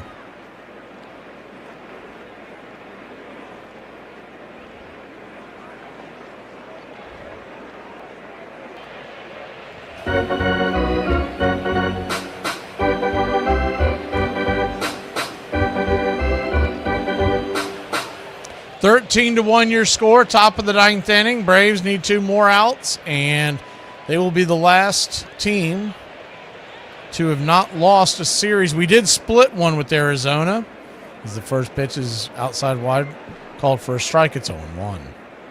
The 0-1 brings it, rolls it over. 0-2. Braves Country today comes your way noon Eastern tomorrow. Of course, you can catch the replay if you don't catch it live. That is for country club members. We'll get you caught up on all the world of the Atlanta Braves and look at the new series and hit up all your questions. If you haven't seen it already, there's a post here on the YouTube channel page. So if you got a question that you want answered on Braves Country today, go ahead and drop them in there. The 1-2. Swing and a miss. Strike 3. We look at those right before I'll obviously be getting that out here shortly after the game ends. So if you got something you want to add to that post that's at the top of our post here on the YouTube channel, need to get them in sooner than later, because after this game ends, I got to start preparing for that with the quick turnaround on a night game. The first pitch is outside wide for a ball. It's 1-0. Braves Country Today comes your way for the Country Club members on the first day of each new series. The 1-0 swing, belted high and deep into right field. Acuna back on the track, makes a leap at the wall. It goes over his head, bounces off the wall, and it'll be a 2-out double. He was trying to make a miracle catch. No harm done there considering the score. It appears to be okay. Schneemann clocked it just over his glove. Right where the padding's at, that's the top of Acuna's leap. And that ball, I'll say maybe a foot or two over that. He gave it a good old college try, though. The only thing that worries you about that is if he gets hurt doing something like that when the game's pretty much in the books. Looking for one more defensive out and for Dodd to not give up a run. The first pitch on the way. Swing and a miss. It's 0-1.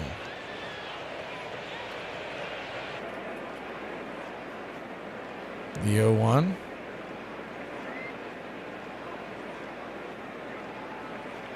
Kicks and fires. Down and away, 1-1.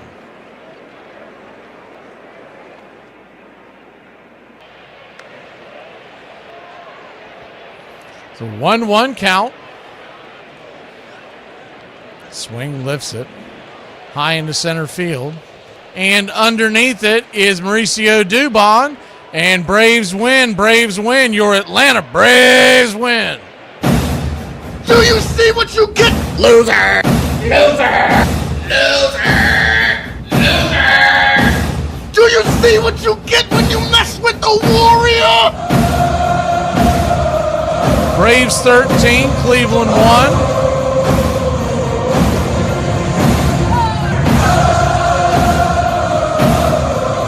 Player of the game.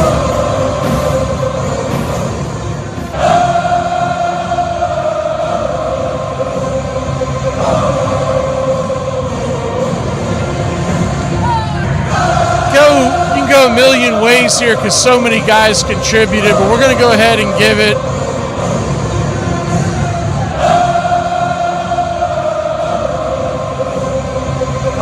you know what?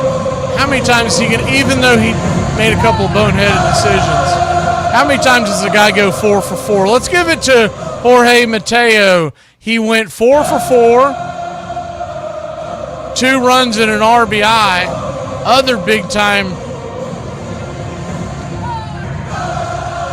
contributors in tonight's game. Mauricio Dubon went 3 for 4. Dominic Smith clocked a 2-run home run that really broke the game open, making it 5-0 at the time. Ozzie Albies went 3 for 4. Olsen 2 for 5. Riley 2 for 5. Baldwin, strangely enough, 0 for 5. He did nothing, and the Braves still put 13 on the board. Acuna went 2 for 4. And Chris Sale will get the win. He'll improve to 3-1. Dodd will get a save. It's a 3-out save or 3-inning save. Anytime you have a 3-inning appearance at the end of the game, it's a save no matter what the score. The Braves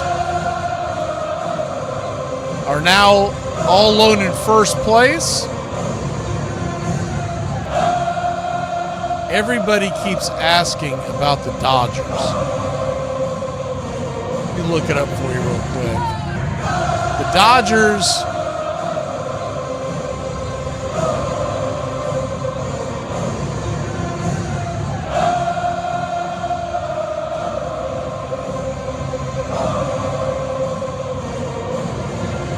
oh, it was to Cleveland. Duh. That's your answers. They lost at home to Cleveland. They lost 2 games out of 3 on March 30th, 31st, and April 1st. So there you go. It was the Cleveland Guardians that beat the Dodgers. Braves are the last team to not have lost a series, and we will see you next time here on Braves Country. Braves Country today, noon tomorrow, and then it's Braves and Marlins tomorrow night. Y'all have a great one, Braves country.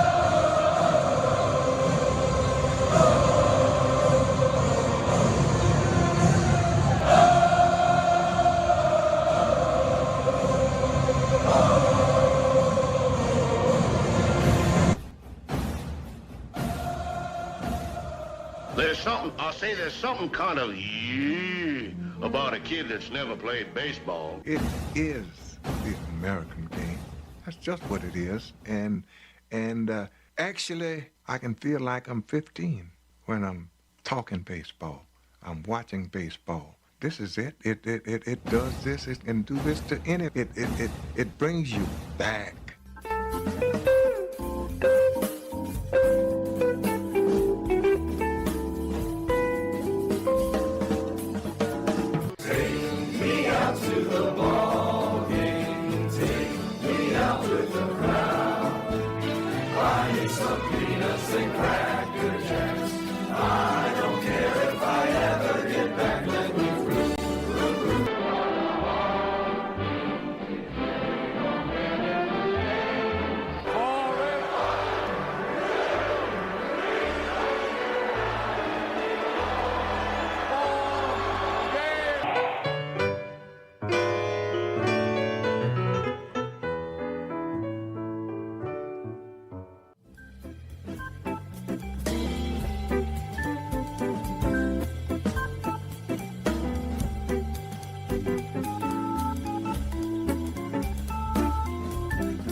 Goodbye, sweetheart, well, it's time to go. We're back tomorrow with another show. Well, unless we're fired, we'll talk to you then. Goodbye, sweetheart, goodbye. Goodbye. Guys and gals, it's time to go. We'll see you on the next show. Same bat time, same bat channel. It's closing time, y'all. You don't have to go home, but you can't stay here. Have a great one. On your way out, please like and subscribe. And don't forget to tip your favorite bartender. We'll see you. I'm Mac McGee, signing off for Braves Country Radio.